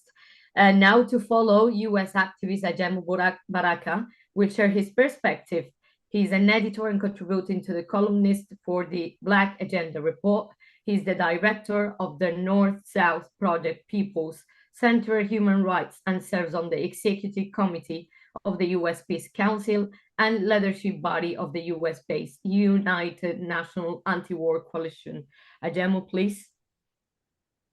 Well, thank you so much, Leyla, and thank everyone for sticking in for this very, very important conversation. It's a pleasure and an honor to be a part of this process. As one of the organizations that helped to initiate this process of attempting to organize an awareness that um, the issue of Israeli normalization of the genocide has to be confronted. And the one way in which it's confronted is by naming what we are in fact looking at. And what we are looking at, my friends, and it's quite clear from everyone's presentations, that Israeli occupation, the Israeli state, is organized fascism. We say that quite clearly because we know that colonialism is organized fascism, and that's exactly what we have in terms of how we characterize and the historical reality of the colonial state. Now, we understand that it's quite clear that we have a multi-front struggle here. The issue of sport is very similar to the kinds of ways in which we isolated the South African apartheid regime and helping to delegitimize that regime. And the objective, of course, wasn't just to put a break on the oppressive characteristics of that regime, but to bring about its elimination, to bring about the realization of African self-determination in that country. And so that's important as we think about this issue of sport, that we recenter the politics that we are in fact involved in. What we are involved here is that this is one aspect, one front of a multi-front struggle that is absolutely important for people to understand that this struggle goes beyond just eliminating Israel from the World Cup, but it is a weapon, a tool that must be utilized to continue the pressure on our various states and on the U.S. specifically, and of course on the apartheid regime to dismantle this horrific regime and to provide the conditions for the realization of Palestinian self-determination. That has to be front and center. It has to be absolutely clear because as I think Robert said earlier, even if there is the elimination of Israel from the World Cup, the question becomes, what about the United States, for example? Now, one of the things that we have done in the Black Alliance of Peace is that we have, of course, centered the issue of delegitimizing Israel and the genocide that it is involved in. But we also want people to understand and to recognize that the other issue that has to be raised is the issue of the United States of America. FIFA has a responsibility to provide safety and security to the fans and to the teams. Now, what we have in the U.S. is in fact a consolidating fascism, a fascism that has a detrimental impact on everyone in the country who happens to be non-European or non-white. The recent decision by the Supreme Court has in essence made it legal to engage in racial profiling. We know that a number of states have issued travel advisories against traveling to the U.S. We know that individuals have been harassed in the United States, even individuals in transit to other places. And we are saying quite simply that the U.S. is an unsafe place to host these games. The other issue, though, is this. There could be no genocide, no occupation in Palestine without the United States of America. the United States of America is complicit in the genocide. And therefore, there has to be accountability. If we kick out Israel, but yet the U.S. is allowed to host the World Cup, isn't that also a form of normalizing the genocide? How can the United States of America that facilitated this process be allowed to host this as though nothing happened? Not only the World Cup, but also the Olympics in 2028. So if we understand and remind ourselves of the longer term aspects of this struggle, then we have to combine both our outrage and opposition to Israel along with that of the United States of America. So no matter what our decision may be ultimately made about Israeli participation, we've got to keep the pressure on the U.S. We've got to keep the pressure on the Israeli state itself. We got to remind ourselves, as Roger said earlier, that we can't really depend on just pressure coming from states. That the way we defeat the Israeli state, the way we defeat the U.S. Settler colonial state is as a consequence of a bottom-up process from the people, a popular struggle, centering people-centered human rights and centering a unwavering commitment to transforming this reality. So my friends, I'm not going to stay too long with this.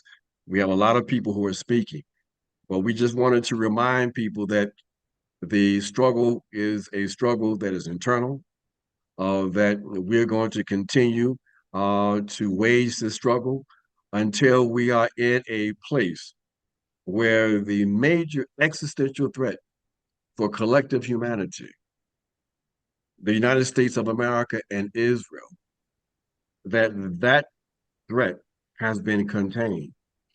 And that's not going to happen just as a consequence of sloganeering. We're not going to be able to stop them just by being outraged, but it will be stopped only through the collective activity of the masses of the people globally.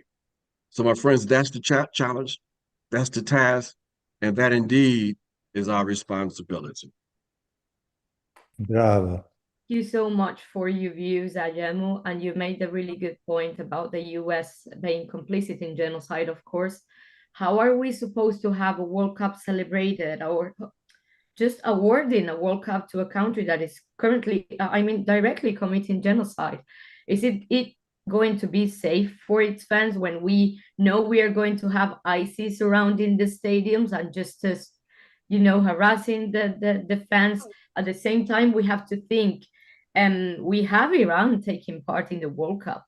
I'm pretty sure that the players won't have a problem getting the visas because I'm sure FIFA will do something to ensure it. But will the Iranian fans, be able to travel safely to the US? Even if, let's put the image, if Palestine made it to the World Cup, what will happen? Will the Palestinian flags be present inside the stadium? Will they allow it? So these are very important points. And also, not to forget that following Russia's ban after its invasion of Ukraine, Belarus are still playing behind closed doors their qualifiers and in neutral venues. So we still see Belarus being punished for being, let's say, an ally to Russia, but we see the US being awarded with a World Cup. So it's a really good point that you made there. Thank you so much for joining us today. And now I would like to give its turn to Bram Hanekom from Africa for Palestine, representing continental movement across Africa. And you have led the calls to isolate Israel in a sport. So please, Bram. No, thank you so much, Leyla, and thanks to everyone, Robert, Roger, everyone, Jill. We in South Africa are evidence that Red Card Israel would work. Apartheid South Africa was successfully put onto its knees through global solidarity and actions. Roger, when I was young, we were quite proud I was born in exile in Zimbabwe, and we were quite proud to listen to Another Brick in the Wall because we knew it had been banned in South Africa. Because, of course, another brick in the wall fitted very well in our anti-apartheid movement, particularly with the education being forced into being Afrikaans during Bantu education. Robert, you'd be very happy to know that a current Springbok player and somebody who's captained the Springboks and is currently one of our best players, his name is Salman Morat, actually did a public statement in support of Palestine shortly after October 7th. And so there are some elements in South Africa of transformation and people speaking out.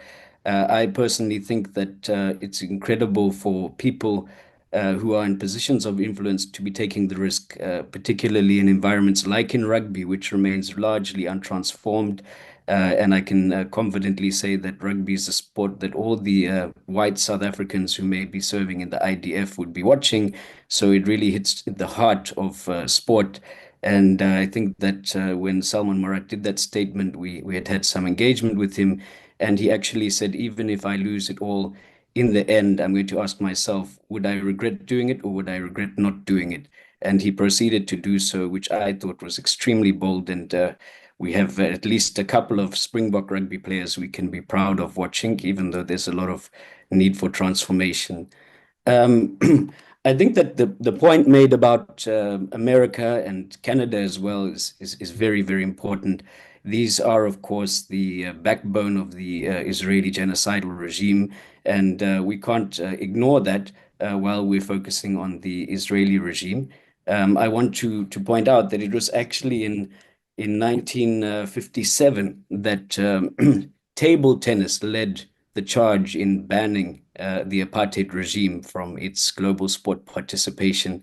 And this eventually led to the 1970s, where cricket, rugby, and all other major sports were also banning apartheid South Africa. And I can say, as a white South African, that it really did quite successfully show the white South African population that they're not in a normal society. The fact that you had some of the best athletes in the world, some of the best runners in the world, breaking world records, but being unable to compete in international tournaments and in the Olympics, really made it very difficult for the apartheid regime to even hide from themselves that they were that abnormal and that they were the skunk of the world. So it was quite significant in its impact on the apartheid regime. I think that our struggle in South Africa was different, very different. We never actually had a situation where bombs were dropped on our township from the skies. We had an apartheid, and for many years, I think most of us here campaigned very hard for Israel to be correctly labeled an apartheid state. But the events overtook us, and now it's a genocidal state. It's actually way, way worse than we had ever experienced in apartheid South Africa. And this is something that Frank Chikane said at the march we arranged on Saturday in Cape Town. And it's really a reality we need to confront, that the Israeli regime is far, far more brutal and nasty than we could have possibly imagined it would be. And I think it's important to identify that, because the walls are crumbling. People are increasingly speaking out. The global nations of the world are beginning to turn the tide. But unfortunately, we have this very strange situation where during the anti-apartheid struggle, we never needed to preamble our slogans with "I'm not racist, but apartheid must fall. I'm not racist, but these racial policies must fall." This anti-Semite label that tries to turn our solidarity in some kind of apologetic cause that we need to preamble each time. I think finally we need to kill that once and for all. There's nothing anti-Semitic whatsoever about standing for Palestinian solidarity. There's nothing at all anti-Jewish. In fact, we'd be helping the Jewish peoples of the world if we could encourage them to lead the charge against this genocide that's happening in Palestine and Gaza right now. So in closing, I want to thank everybody here. For us in South Africa, the words of Roger, we've seen you on social media. We've been very proudly sharing your videos in our WhatsApp groups. It's really helped us add energy to the struggle. In South Africa, not long ago, we had a soccer match between Bafana Bafana and Malawi. Leyla spoke to some of the detained activists who were arrested in that protest, and she actually spoke to them while they were in their jail cells. So there is a really strong way in which all of you have played and continue to play a role in inspiring others and inspiring each other. So I'm really grateful to be here, and I thank you all. Thank you so much. Thank you so much, Bram, for joining us today. I think we are done with all the speakers, and we will move to answer some. Well, first of all, I would like between the speakers to have a bit of a chat to ask some questions that you want to direct to other speakers. Who can start with? Jill, is there anything you would like to ask to any of our speakers today? You are mute.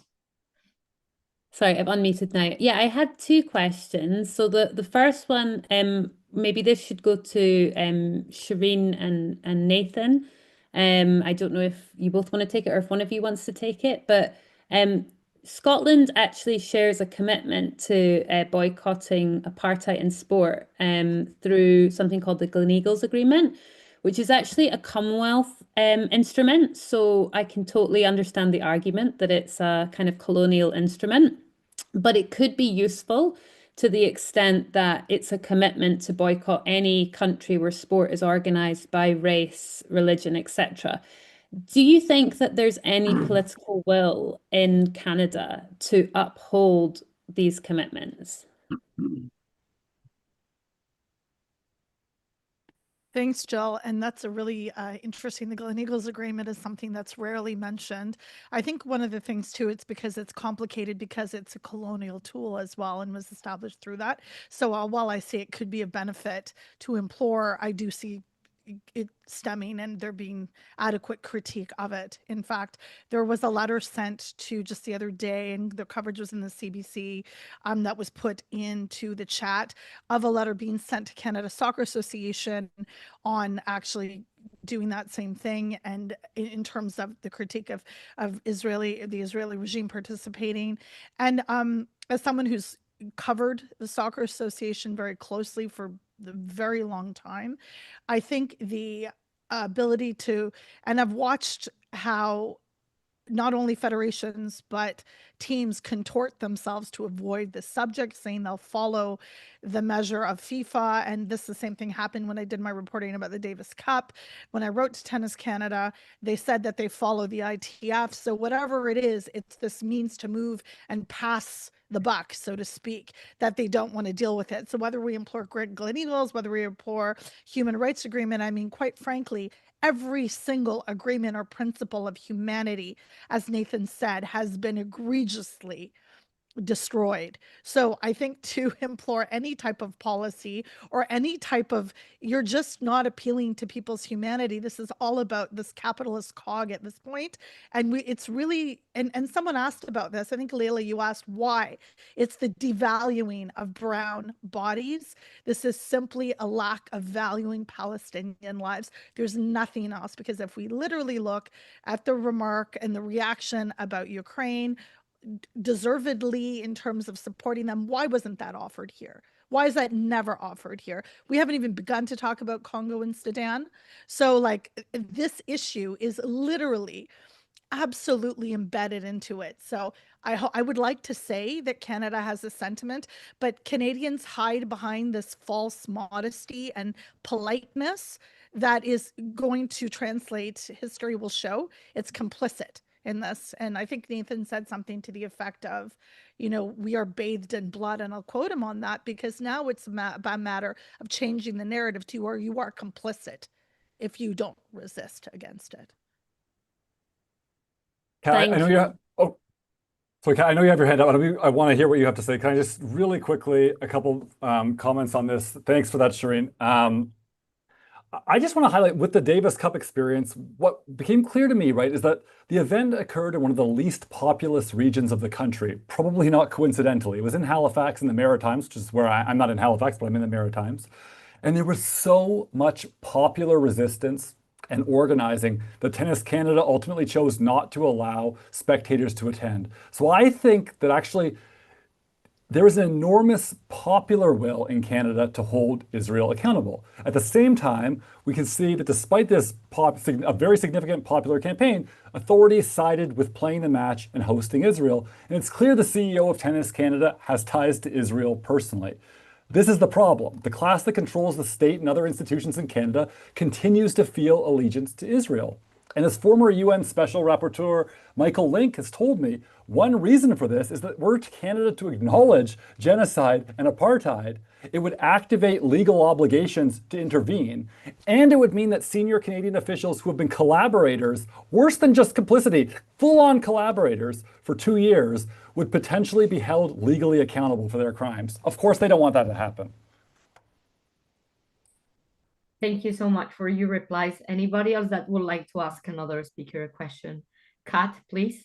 Yeah, I wanted to tie into what Jill was saying about the agreement. There is something in the and this is to you, Roger, because you said you are meeting Gustavo Petro from President of Colombia.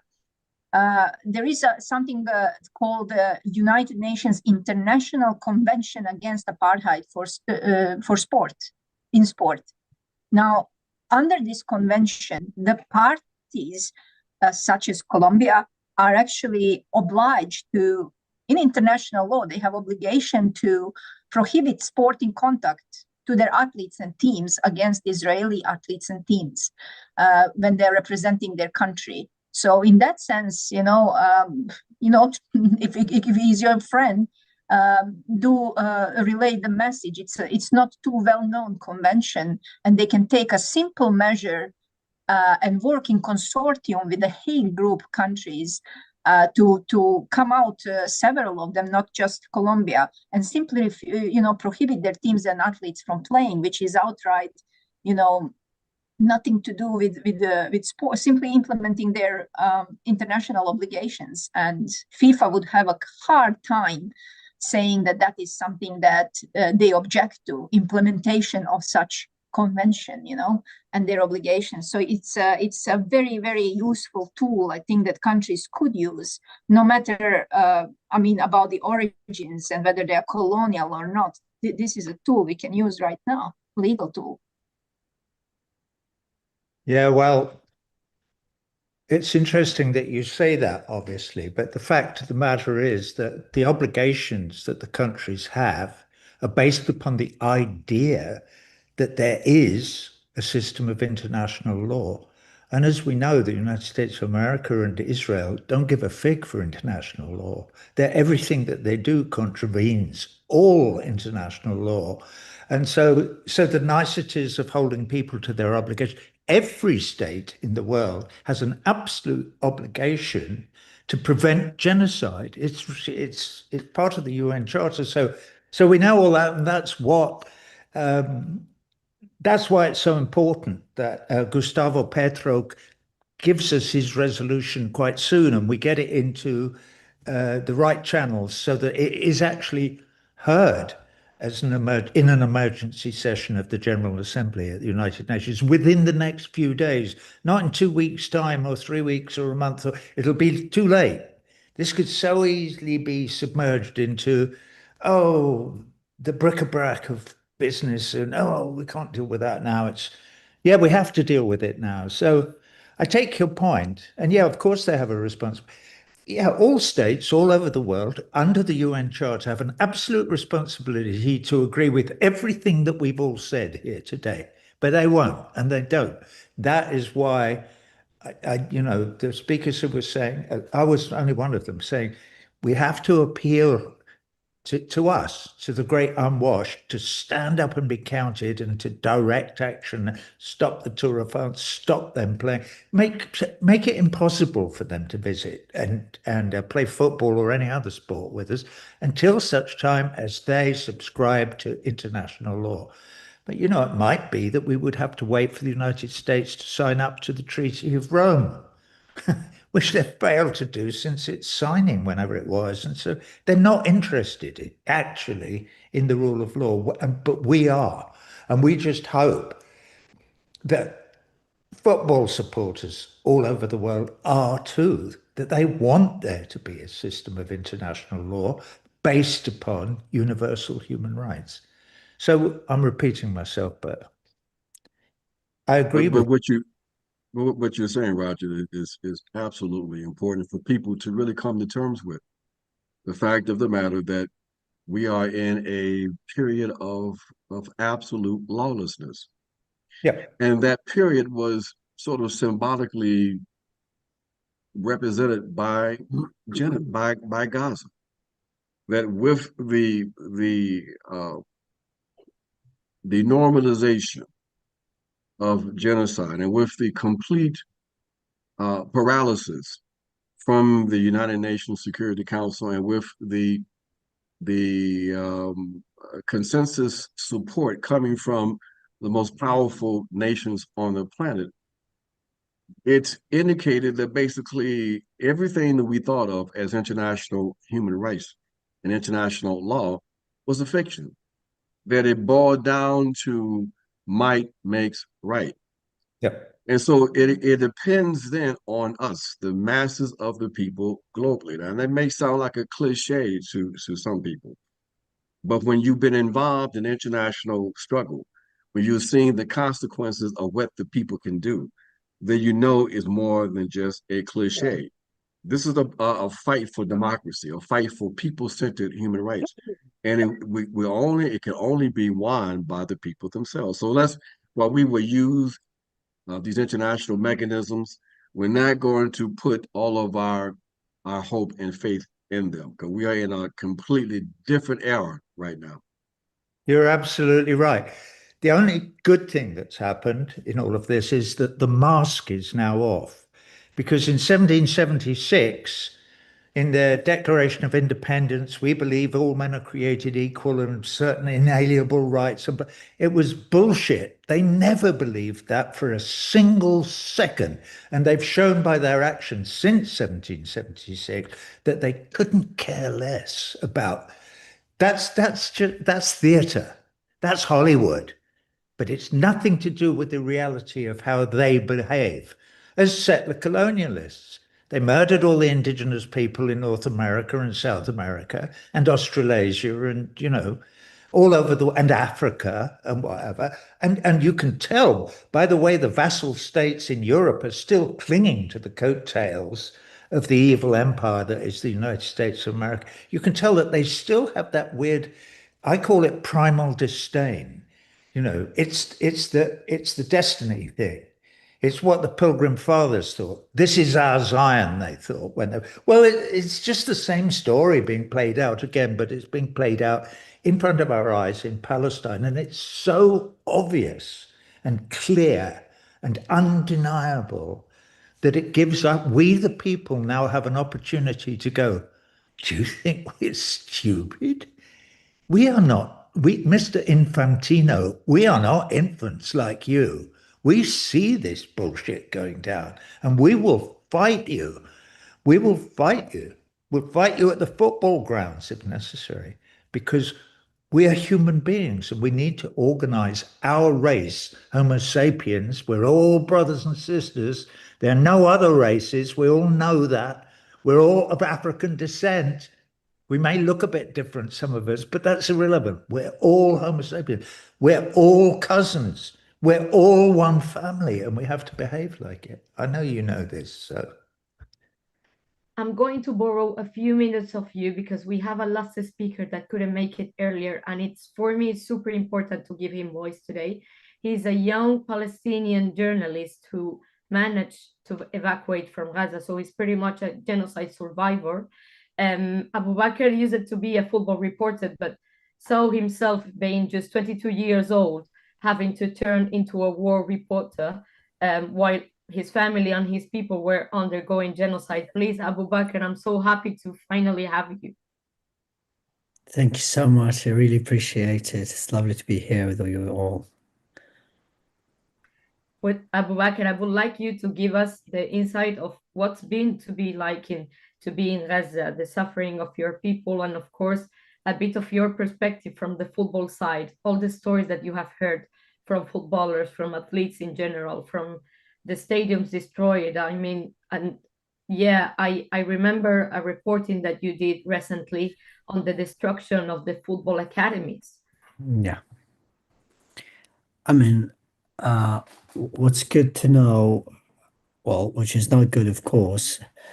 I think there are no words to describe the sporting tragedy in Gaza at the moment. You're looking at the sports scene, which is, well, utterly decimated.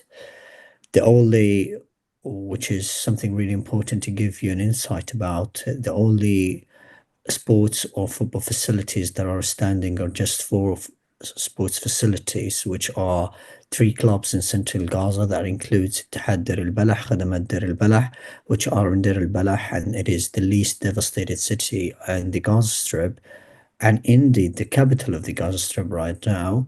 And also there is a club in Al Nusayrat camp. So these are the only three clubs that are still standing in one stadium out of 10 stadiums, which is Eldora Stadium. And I remember visiting Eldora Stadium and seeing recent images from there.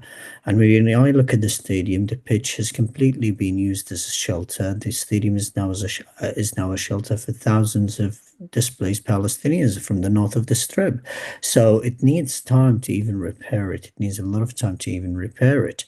And I do vividly remember going to stadiums in Khan Yunis and Gaza City and a variety of football facilities, and they have all been left in ruins by the Israeli military. There have been deliberate strikes to destroy this scene. And what is important about these sports or football facilities that, they are lying, or they lie in the middle, in the heart of the cities in the Gaza Strip, in the middle of the refugee camps. So when you look at what Israel has done to this football scene and the number of players it has killed, my neighbor, he was a very promising right wing. He was murdered by Israel in one of the attacks in July 2024, yes, in July. And then I saw the scene at that time. His brain got out of his head after the attack. So this young man, and I remember talking to him all the time. He's my neighbor. He was my neighbor, and he was always talking about his dream to become like a really good right wing, like Saka, like these players, because he's been always watching them. And this is just only one story. I do remember interviewing and talking to Mohammed Balah for many times, and he told me like I was I was improving into becoming a really good footballer, and he was having chances before the genocide to play in Jordan and in different clubs outside Gaza City. But at the same time, the story doesn't start from the genocide. No, it goes beyond that, because Muhammad and other players whom I've met, I think, some of the other players like Muhammad Baraka, Khalid Abed, Ezra and all these players, they recounted to me the many times they were given chances to, for example, to go for a training, for an internship, for something outside to play, or to pursue their careers, but then they were denied exit by the Israeli military outside Gaza. So Gaza was and is still a concentration camp where players' dreams were simply crushed. And I remember doing a story that was a year ago, and that was a part of, that was not only one story, but it was multiple stories writing about that. Well, Gazan players dream to pursue their careers outside. And I do remember that the story got quite some attention. However, no one cared about them. No one literally cared about them. But simultaneously, what you will see is that reporters at Sky News, reporters at the BBC, reporters at those complicit Western media outlets reporting on one of the players. I remember one of the stories about that Rob Harris, Sky News correspondent, did. It was about that this Jewish player with Birmingham City felt unsafe because of the rise of Palestinian support towards Palestine. And then at that time, there were more than 100 players killed in Gaza.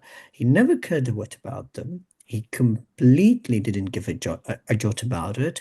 But then, he just went for another story. So what should we talk about if Israel is not going to be expelled from FIFA and UEFA. And we're talking about, as you said, Leyla, many times, the question shouldn't be why or when Israel should be expelled, but it should be why Israel hasn't been expelled for a very, very long time. Not only since October the 7th, that was before that. There are many, many, I remember the World Cup shortly before October the 7th. It was I think it was in Spain, which Spain won for women, the World Cup for women. And there were some fans, women fans, girl fans who wanted to go there. Then they were denied it. They were denied exit by the Israeli military to watch a football tournament.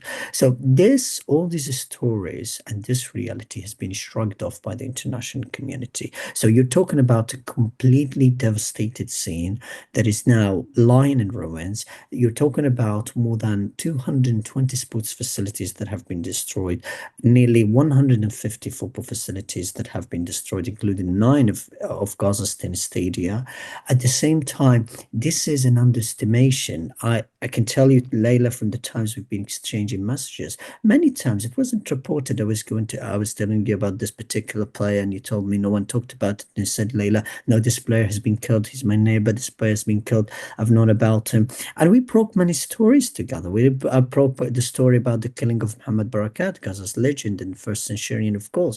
No one cared about it. No one cared about it. So if we talk about this destruction and this vast carnage, unfathomable carnage of sports, then the question is not only expelling expelling Israel from FIFA and UEFA and international football competitions, but who will support football and sports to revive again in Gaza?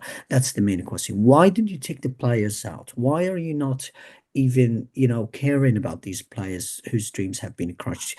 Leyla, just one last point about this, and everybody who's listening, just about this, you have to know that the football community in Gaza, particularly among players, they are just youngsters. Most of them are youngsters from 17 to 23. It's very rare to find a player or players or a team whose age would be age range would be from 27 or above. No, that is not normal in Gaza, because we have the love towards football. A lot of players until this moment, and I'm talking to my family through video, you can see in the street little kids playing football. I can see that the football courts, five-a-side football courts that have been bombed deliberately and frequently over the course of the genocide, they are still lively and vibrant and bustling with the players and those little kids and youngsters who are playing, and adults even who are playing every now and then on these football courts. But who cares? That's the question. And what will we do to help sports revive in Gaza? Because I talked to the officials, and the officials simply, it's their right to feel despair. It's their right to feel pessimistic about the future of football again. Because when I talked to them, I remember this very well, very vividly, when I wanted to ask someone about one of the officials about one of the tragedies about sports, and he told me, "I'm sorry, I don't want to talk. What do you want me to talk about? I'm not going to talk about anything at all, because if we want to rebuild sports again or football again, we need more than a decade, and no one is caring about us. Not FIFA, not UEFA, and all of them are just or have just been built on the basis of helping Israel in everything and of ignoring the plight of Palestinians." So I understand the frustration, and I should be, as someone who has seen his neighbors, his friends, and everyone who have been extraordinary players, and I've been in talk with them over the course of this genocide, and they tell me how much they miss football. For 2 years, they haven't kicked a ball, which is for me insane, unbelievably insane. And they can tell me that they are losing the passion. They still have a bit of passion, a glimmer of passion, however, or a glimmer of hope. However, they have lost everything. So what will we do for them if just Leyla or a few people have been given attention to these players and reporting on this tragedy, which is something I never wanted to report. And I think I should be standing in a football stadium reporting on how the players play the game, about the rivalry, about how the weekends are spent in Gaza, how every fan is roaring in Gaza, how the fans are imitating their favorite players, celebrations. That's what I should report in. Why should I report in this? And we're seeing football academies being wiped out entirely. Football games that are no longer taking place. This is another season in Gaza without football at all. I still saw yesterday when Atletico Madrid played Real Madrid and Real Madrid were crushed 5-2. I still saw from Gaza the images. There are still fans who are watching Real Madrid, who are cheering on Real Madrid. But why no one is caring about it? But what we have in return is that Real Madrid is throwing, or the stewards that are throwing the Palestinian flag. Florentino Perez is taking part in genocidal companies, and we're seeing complete or outright disappointment towards the Palestinian football. So this is the tragedy. The dimensions are surely unlimited, and the sporting tragedy is underestimated at the moment because it's way higher than the numbers we have, over 800 athletes. I've talked to the Palestinian Football Association, the official football association, and I talked to them and I told them that your numbers are sometimes wrong and that you haven't counted every player that I'm aware of. And they told me, we know that and we count on you, and we count also in what you are figuring out here in Gaza. Or there in Gaza. That was like nearly when I was in Gaza. Now I'm following up with people in Gaza. I'm following up with players to know more from them about any other casualties among the footballing communities. But it's just unfathomable beyond words. I can't hear you, muted. Sorry, thank you so much for joining us. It's really, I mean, one doesn't have any more words to say after hearing it from you yourself. I know we have been in touch with the last few years and heard the worst stories about not just athletes, but the whole background of what's happening in Gaza. And like I said before, if this happened to any other player or any other person in the world, and like Shireen pointed out before, is just plain racism, not caring about lives because, yeah, they're from Palestine. So thank you so much for joining us. I'm going to try to switch now to make a few questions from the people who have been watching us. And Kat, I think more one directed to you. Why hasn't the Palestinian FA taken the case to the Court of Arbitration for Sports? Yes, I explained this. There are no mechanisms really existing. This is a private arbitration and a private justice system. It means that you have to first exhaust internal remedies in FIFA that exist and the dispute settlements, and then you can only go with a decision. If you are unsatisfied, you can go and complain, but FIFA is not making a decision. And without decision, we have nothing to start the process with. If we went now to the Court of Arbitration for Sport, they would just say, well, FIFA is working on it and they have transferred it from this committee to that committee, and, so they are working on it. And the truth is that what they are working on in relation to disciplinary sanctions and illegal settlement clubs can be decided in 7 days, but they're dragging. And we know why. So there is nothing. We are basically, hands are blocked completely. They blocked our access to justice. Thank you. They should. That's why in May our proposal to FIFA Congress was just make a decision. That's all that we are asking. Just make a decision. It's been already sitting on your table, one for 13 years, and the other one, for almost a year. So just make a decision, and they still didn't make a decision. That was in May. They always have some excuse. So what we have been asking the most, and I believe it's because people want to do something, is what is the most effective way to action now? What can we recommend fans to do right now for effective response and get UEFA to finally set that meeting to have a vote on banning Israel? Anybody who would like to answer to that one? Direct action, direct action, direct action, direct action, direct action. Think when you get up in the morning, what can I do today? Right? And if I can do anything when I get up this morning to prevent an Israeli team taking part in any sport anywhere in the world, I will do it. Direct action. Stop the Tour de France. Make that a start. I don't know when the Tour de France, just like the Vuelta was in Spain. Cancel it. Stand in the road. If you don't hurt anybody. I mean, I don't want cyclists crashing over cliffs and things or whatever. But we the people we can say, we're not waiting for FIFA. You know, what? So I forgot. What Dr. Cat was saying. You know, I couldn't agree with you more. They will sit there. They'll go, "Oh, we're looking at it. Next May. Oh, we're still looking at it. Oh, we'll have a look at it next year. Oh, they'll do nothing. They're paid to do nothing. That's their job, is to support and be complicit in the genocide and keep it going until it is over." And the United States of America and Israel have cleansed the Palestinians from their homeland. No, direct action. I support Palestine action. That's Yes. Just to add, in 2015, we had a so-called World Cup qualifying ice hockey match in Cape Town. And a number of activists actually threw marbles onto the ice rink back then to interrupt and disrupt. I got some bruises for that one, and quite happy to have been involved and not apologetic about it.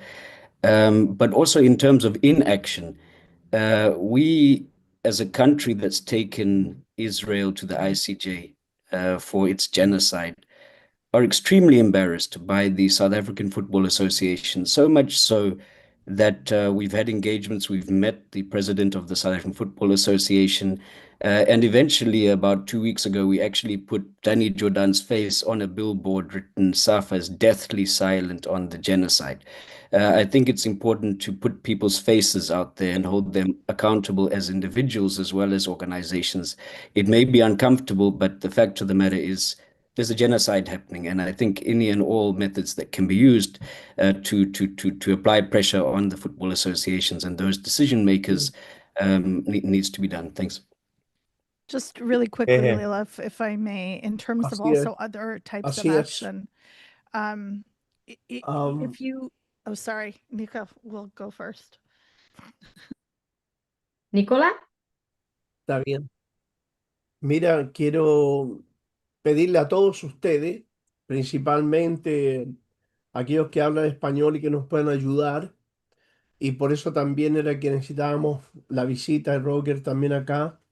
Nosotros estamos iniciando una campaña para sacar a Israel al Estado criminal de la Conmebol, que lo ingresaron en el año 2024. Ese Estado criminal no pertenece a América Latina, ni tiene por qué estar en la Conmebol. Eso es lo primero, y vamos a iniciar con los deportistas una acción en América Latina para expulsar a los infanticidas de la Conmebol. Eso es algo que les quiero pedir. Y lo segundo, si me permiten, preguntarle al hermano Abubaker. بجوز انت سمعت عن الاخ رمسي صالح، سيادة الكرد، محمد سوركي، سمعت عنهم؟ جمال سكوت. Perdón, le pregunto si escuchó hablar de algunos jugadores míos, que yo he perdido el contacto con ellos definitivamente. Entonces pienso que pueden estar muertos, y por eso que le pregunto. Was the question tailored at me, I think? Abubaker. But I didn't understand it. I'm sorry. انت ما تحكي عرب؟ سألتك بالعرب اخوي. اذا سمعت عن رمسي صالح، سيادة الكرد، محمد سوركي، جمال سكوت، كانوا لاعبين في المنتخب العالمي الفلسطيني اللي دربت انا، وبعدين ما سمعت ولا شيء عنهم. انا بفكر ان شاء الله لا، اما بفكر بجوز صار شيء معهم، قتلوهم، ما بعرف عنهم. I think I'll answer in English, بجاوبك بالعربي so everyone gets to know what you're talking about. So he's asking about three great players who participated in, or very well known players in the Palestinian community who were a part of the Palestinian national team. and he's trying to learn the news of them. Unfortunately, I'm sorry to tell you that we haven't heard anything about every player. There are some players whom we've been asking about since this Holocaust started. However, we haven't got to know anything about them. But my understanding is that Ramzi Saleh is okay, and I think Mohammed Iswerk is okay, but the other player have no idea what has happened to him during this genocide. So I think Ramsey and Mohammed are okay. I think both of them are okay, but the other player, we have no idea about them. But I'll also make sure that they are okay. But I'm following up with the other people. But unfortunately, connecting with the people in Gaza amid the constant blackouts, telecommunications blackouts, is absolutely cumbersome. And that's why we are still lacking a lot of resources and a lot of information to gather, and we can't connect the dots all the time to tell the outside world, or to even do the right or to have the right statistics about the death toll among the players. But as far as I'm concerned, the first two players are okay. The third, I have no idea about them.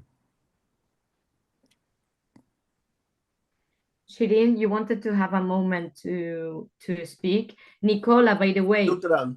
I do have الله يرضى عليك. I do have the contact of Ramzi Saleh, so I will give you it later.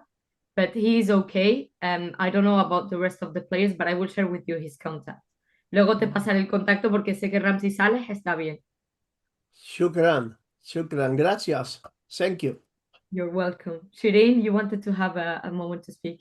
Yeah, just really quickly, we've talked a little bit about changing narratives and doing this thing. There are ways, even if you legacy mainstream media, and I speak predominantly in Canada, United States, and in Europe, don't amplify these stories. There are individual independent media places that are doing that. The stories of Charlotte Phillips, for example, Valerie Tarazi, who's a swimmer who represents Palestine. Charlotte is the goalkeeper for the women's national team. They're active. I think this is really important to keep doing that.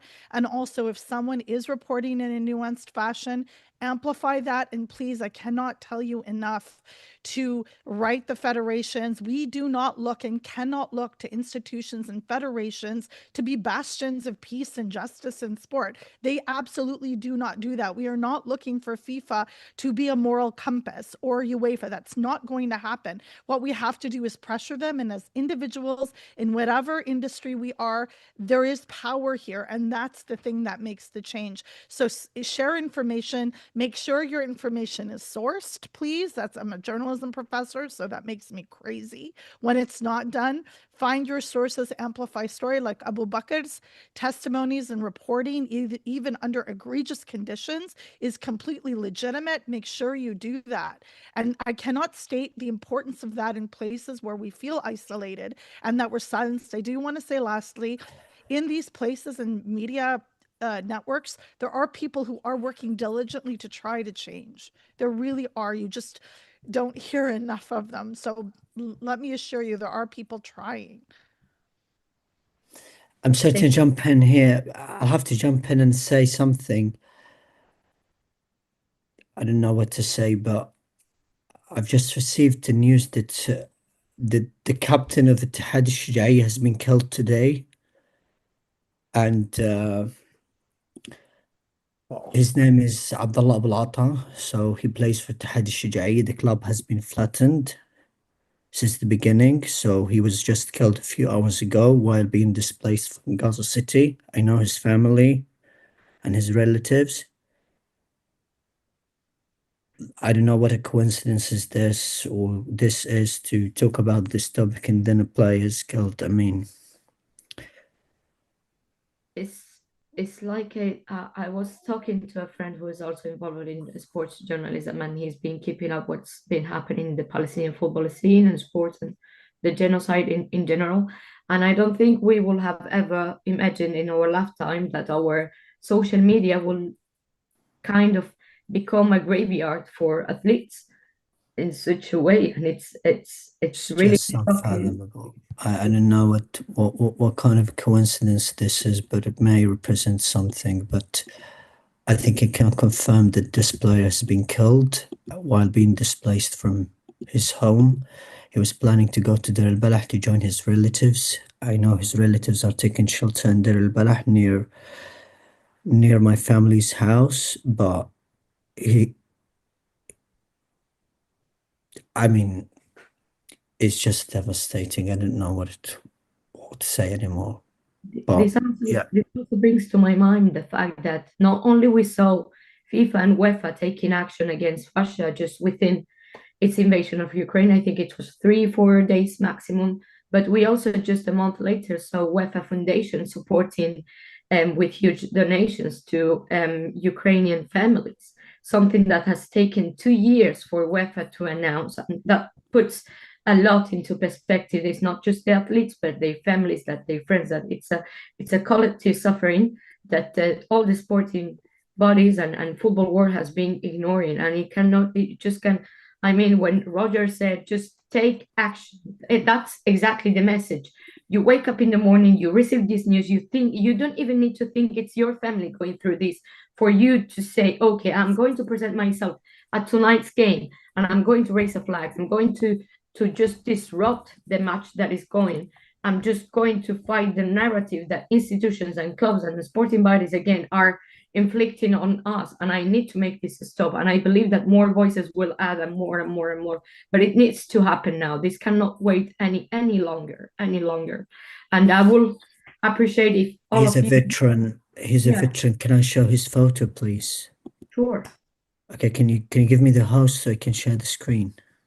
Can we help him, Karen? Yeah, you can either ask me or I'm just going to work to get you access. Just a second. Sorry about that.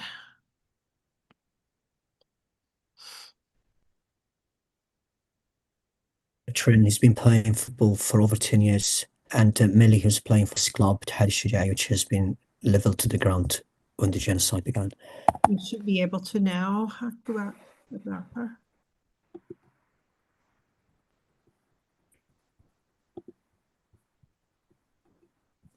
Do you see it now?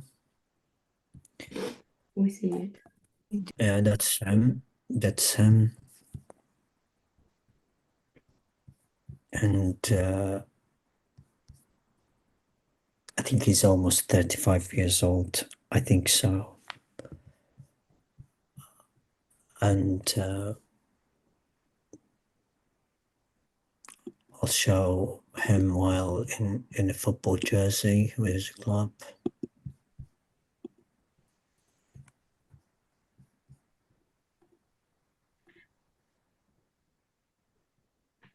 Thank you so much, Abubaker, by the way, for showing his picture, because it's also very important that we remember these are not just numbers. I mean, They are the fact that we've received this news while doing this is very absolutely devastating beyond words. I don't know.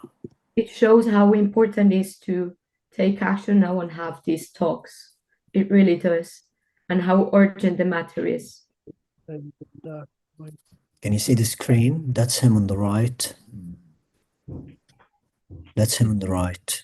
Can you see the screen? We can. We can see it. That's him on the screen on the right. That's a previous photo of him back in 2013. One of the articles that was written about him in Arabic by the local news outlets. That's his brother. I'm not sure if his brother is still alive, but we have confirmation that he was killed. That was when he was, I think, 21 years old, 22 years old, something like this. But anyways, I'm just so sorry. It's beyond her wondering, and I think it's left us all speechless at the moment. But it's just the reality that we have been facing, especially in the last few years. And like Abubaker said earlier, the question is not when UEFA, FIFA, and other sporting bodies are finally going to decide that we can no longer give a platform to Israel. We can no longer let sports to be used, a force of good to be used to whitewash crimes, but why it hasn't happened already. Not just in the last 2 years. See Roger with the Palestinian national team T-shirt. I don't know what I'm saying. I've no idea what I'm saying, but I mean, there's one point in this, and I think that the targeting of football players has also been purposeful, because I remember Mohammed Lubbat, who was killed with his entire family, 3 children and 1 woman. And Mohammed, just to give you a bit of context about him, he was, you know, he was opposing Hamas as a political wing. Just to give you a little bit of context about him, which I think I shouldn't share, but anyways, he was opposing Hamas. And then an Israeli warplane, an Apache helicopter, deliberately targeted his apartment in Gaza City. That was, I think, nearly a year ago, and killed his 3 daughters. The 3 daughters were under 10 years old, and his wife, who was, I think, pregnant at that time, and also him. So when you look at the targeting of these players, there's no, I mean, we're not defending this, but there's no justification at all. There's no justification at all. I mean, it's I don't know who's next, but I think whatever we do, I know what we do is really great and is really important, but who gives those people, or those players, lives again? Who gives them their dreams again back to them? I mean, it's I actually didn't know, but I think football has lost its sense. I believe so. It's definitely lost its sense. And I remember it was a year ago, where you shared your experience because you used it to support Chelsea, I remember. And what happened with that? Yeah, it's a Zionist club. It's a very despicable club that even whose directors have denied Israel's targeting of children. And we have football reporters who have spoken up about genocide rhetoric, like Jacob in The Guardian, who reports in Chelsea. There's no accountability. There's no punishment for these maniacs at all.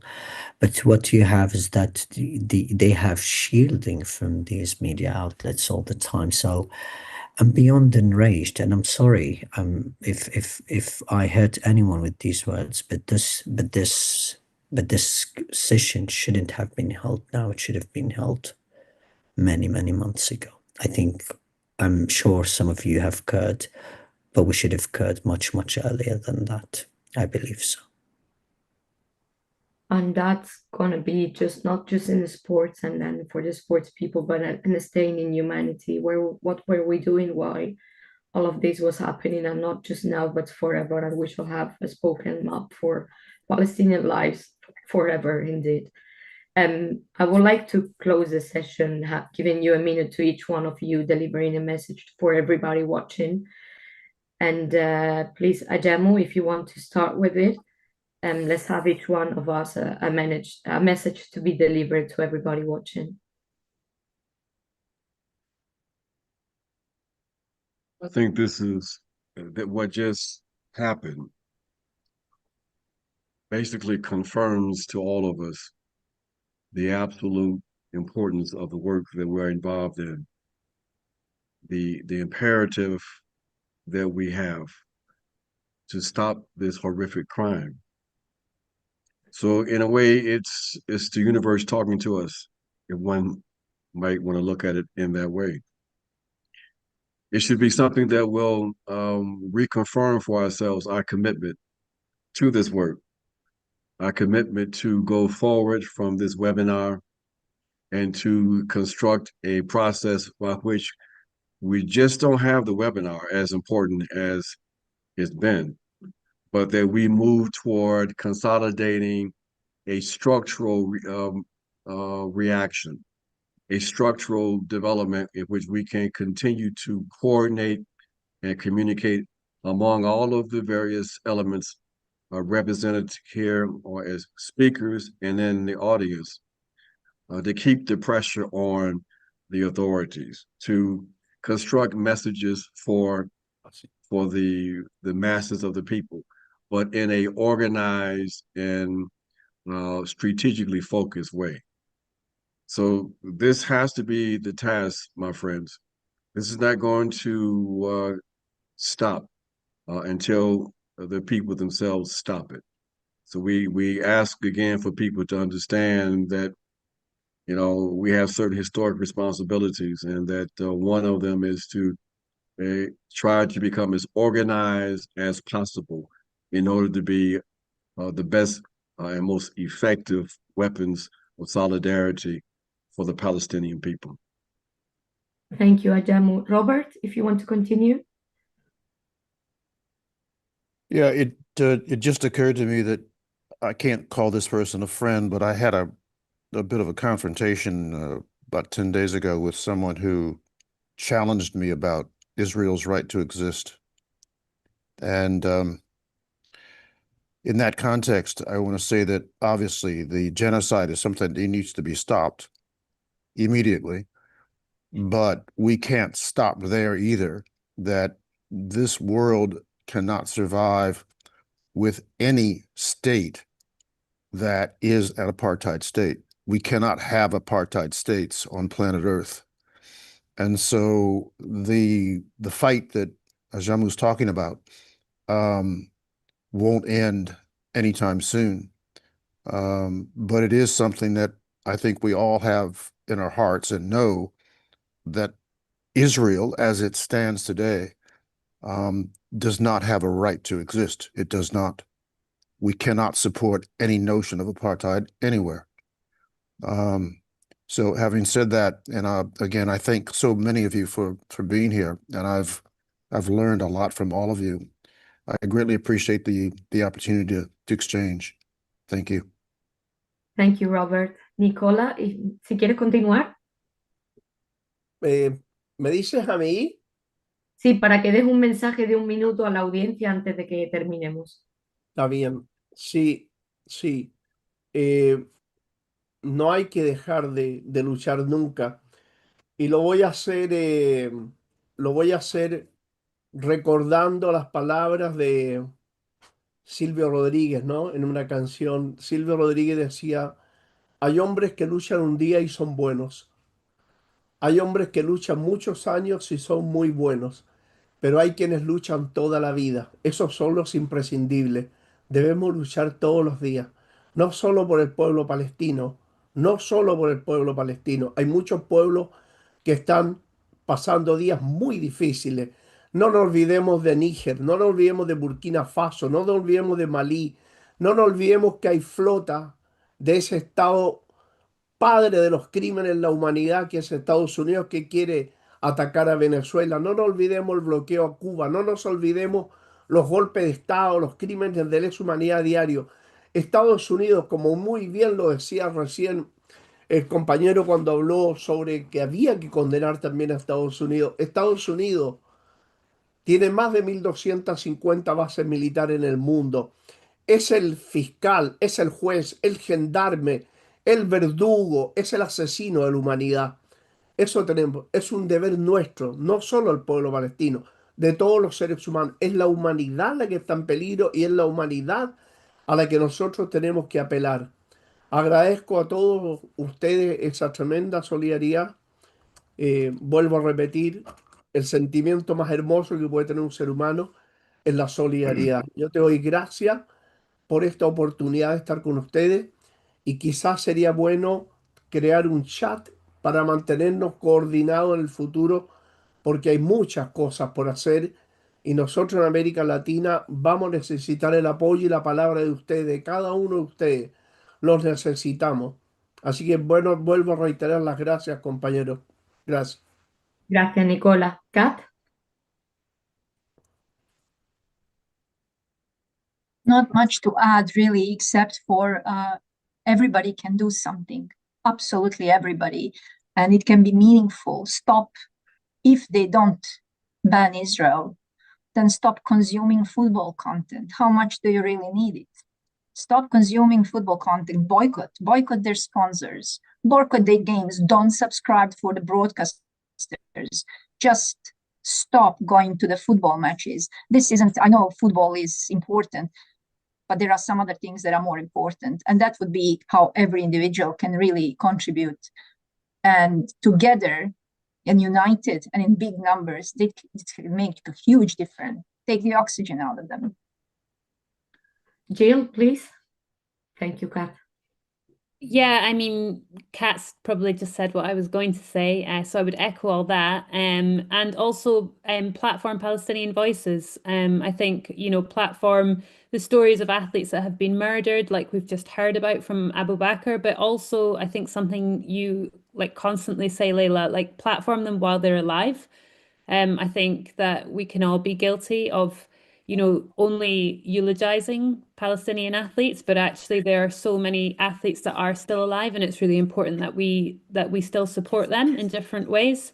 So yeah, just keep sharing those. You're right in this. You're right in this, Jill. I'm sorry to cut you off here, but you have to know something, and I have to break this with you because I'm someone who's worked with the so-called pro-Palestinian media outlets, but I can tell you from my side that the likes of Al Jazeera and other media outlets that supposedly pro-Palestinian are not interested. I can tell you from here, okay? So they're not even interested to talk about these deaths. They're not even interested to talk about this sporting tragedy. So I know other writers who tried to give or shed light on this appalling sporting tragedy, but all of their pitches have been rejected. I've been trying with them to do something on that, but all of them have rejected that. What these so-called pro-Palestinian media outlets, which are westernized media outlets, they are trying to, pick up the stories that would get the most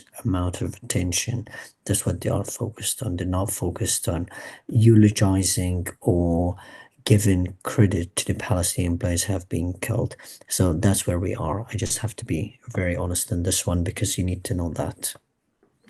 No, I We are appreciate that. honesty. Yeah. Please continue, Jill. No, I mean, I think that's absolutely like a really valid point, and it's important to share that. And I think, yeah, I suppose I feel like some of the Palestinian athletes, who do have a presence on social media, I think sometimes people can be guilty of not sharing their stories. And even then, maybe they can do their own bit to create demand for that. But I think absolutely platform those voices as much as you can. But I think it's a really important point that you just raised about the complicity there of the media. Yeah, definitely. Thank you so much. And Bram, if you want to continue. No, thank you. I just want to reassure you, Abubaker, that we're not in the ambulance service and we're not undertakers. We have no intention of allowing this to continue, and uh, we have no sense of worth and it really hurts us deeply to be dealing with this situation where the genocide continues unhindered. I know that when I was younger, my father had to smuggle out photos and videos of what was happening in the apartheid regime. Nowadays, it's live streamed. Everybody can see it, and no one can claim not to know what's going on. And I think that makes it extremely painful because it's as if these forces are trying to show us that they can get away with it. But indeed, they won't get away with it, certainly not for long. And if the sponsors and if the club managements and the big bosses think they can continue to host Israeli teams and Israel, it's the fans, the people, and us on the streets who are going to disrupt and make it so difficult that eventually the sponsors will be. And in fact, by the way, there was a time when we had a campaign in South Africa called the Boycott Woolworths campaign, and this company brought Pharrell Williams to promote them during this Boycott Woolworths campaign. And eventually, after spending hundreds of millions of rands, which is like millions of dollars, to get Pharrell Williams here, they had to hide his every movement because they knew protesters were going to go wherever he went.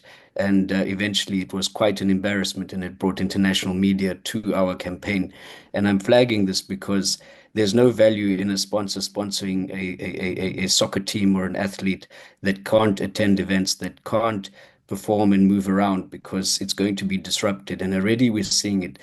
So we will do our best, and we'll be there for you in all corners and all places where we can. And our hearts and prayers are with you. Thank you so much. I'll have to leave everyone. Thank you for what you're doing. Keep doing what you're doing, and I hope that we can pressure them enough to do something. And hopefully what's more important than expelling Israel from FIFA is, of course, to stop the genocide, but also to help the Palestinian athletes whose dreams have been decimated. And I forgot to mention something, which is, because I did a story on that, which is like the amputee footballers. I've met so many players. They have been amputated during this genocide, and they had to change and switch their positions on the football pitch, but they are still playing football. So you've got to know that this tragedy is absolutely boundless. And thank you, everyone. Bye bye. Abubaker. Nathan, if you want to continue. Yes, thank you. And thank you so much, everyone. I want to just sort of emphasize the point Abubaker just made about the fact that the genocide is the point, right? But I want to conclude with a reminder of why sport is such an urgent site of resistance, why we should be talking about sport as we are. The South African example shows us that although it can seem superficially trivial in the context of genocide sport, it has this outsized tactical importance, right? That's what we're dealing with here. And we are on the verge of banning Israel from UEFA, which was unthinkable to me, at least. I don't know, even like a month ago, that we could even dream of that. Italy and Norway have the most leverage, I think, because they're going to be playing these matches. So if they were to do anything independently, it would make all the difference, right? But I don't think it's an exaggeration to say that if we are somehow able to ban Israel from global sport, but particularly UEFA and World Cup qualifiers in football, that could actually be the single most impactful avenue available in any context right now to ending this genocide. And such a move would provide cover to everyone else struggling for even more materially significant forms of prohibition, like sanctions, embargoes, even outright intervention, right? And so to finish, like, we have to see these as the stakes. And that means we have to do everything in our power to prohibit Israel's participation in global sport right now. And this is literally like a 2-week window, maybe even, that we have to make this happen. It has to happen this instant. Thank you, Nathan. Shireen? Just sort of to repeat what Jill was saying before, but amplifying the people that are there. And on the topic of Al Jazeera and mainstream legacy, I work in the space full time, and when my pitches are rejected, I go independent. So if there's anybody in US, Western Europe, or the United States, we have a coalition. Canadian Journalists for Peace, for Justice in Palestine are active. Let us know. We can connect you with independent media who are willing to do these things. And on that note, if I had pitched, or other journalists had pitched mainstream legacy media, it was the people resisting. For example, the reporting on the Davis Cup in Halifax was only made general and widespread because of the protests against it. It became news. Sports is a vehicle. It's an important vehicle, and it has always been a place of resistance. There's precedent for this. To reconnect those two things is extremely important. On this level, yes, the priority will always be valuing Palestinian lives, ending genocide, but the way that stories and sharing stories has a power to help in this process. It may feel small at times, but there's people who may not know enough, and you introduce them to work on justice and Palestinian liberation through sport. Again, amplifying things like Athletes for Peace. I remember Athletes for Ceasefire over a year and a half ago. Doing that, there are people that are in silos, and one of the ways that it's possible for Israeli regimes and Zionist machines to silence us is to isolate us. So lean into community, connect with people. This particular event is really important. I've been messaging people while I've been listening to say, connect with me, let's do this. Academics, journalists, activists, players. For this particular cause, there's no reason we're not all on the same team, because we are. Thank you so much, Shireen. That was really important. And Roger, if you want to close our webinar, please. Sure. Thank you for having me on. It's been great to be with everybody here. All right. I wrote a song recently, and I've just pulled up the lyrics. I'm not going to go through it. It's rather a long song. It's called Sumud, which, as you know, I know, but maybe not everybody does, means steadfast perseverance, and particularly in this context, in resistance to the occupation of Palestine. So that's the name of the song. This is just the last verse, but it's not about sport. And it goes, when voices join in harmony, we will make a joyful sound. We will follow our own moral compass. We won't let their sleight of hand trump us. And we will find 10,000 new voices in every crowd. And when all those new voices join us in harmony, standing shoulder to shoulder from the river to the sea, people from every nation will hear that joyful sound. Ordinary people just standing their ground, and together, these ordinary people, together, they will turn this ship around. And that's it. That's the last verse. So again, thank you. Very nice. I will just say a few words following Roger's song. We saw what the Italians made last week, and they showed us when people unite, they can restore power. So I think our task here is that same energy to pour it out on football and demand Israel's suspension, not tomorrow, not in 2026, but now. Thank you, everyone, for joining us today. Thank you, Just Be Advocates, for organizing this. Thank you all for your voices, and let's make it. We can make it. I believe we can make it. Bravo. Thank you, Leyla. Thank you all. Thank you. Thank you so Thank much. you so much. Thank you. Bye.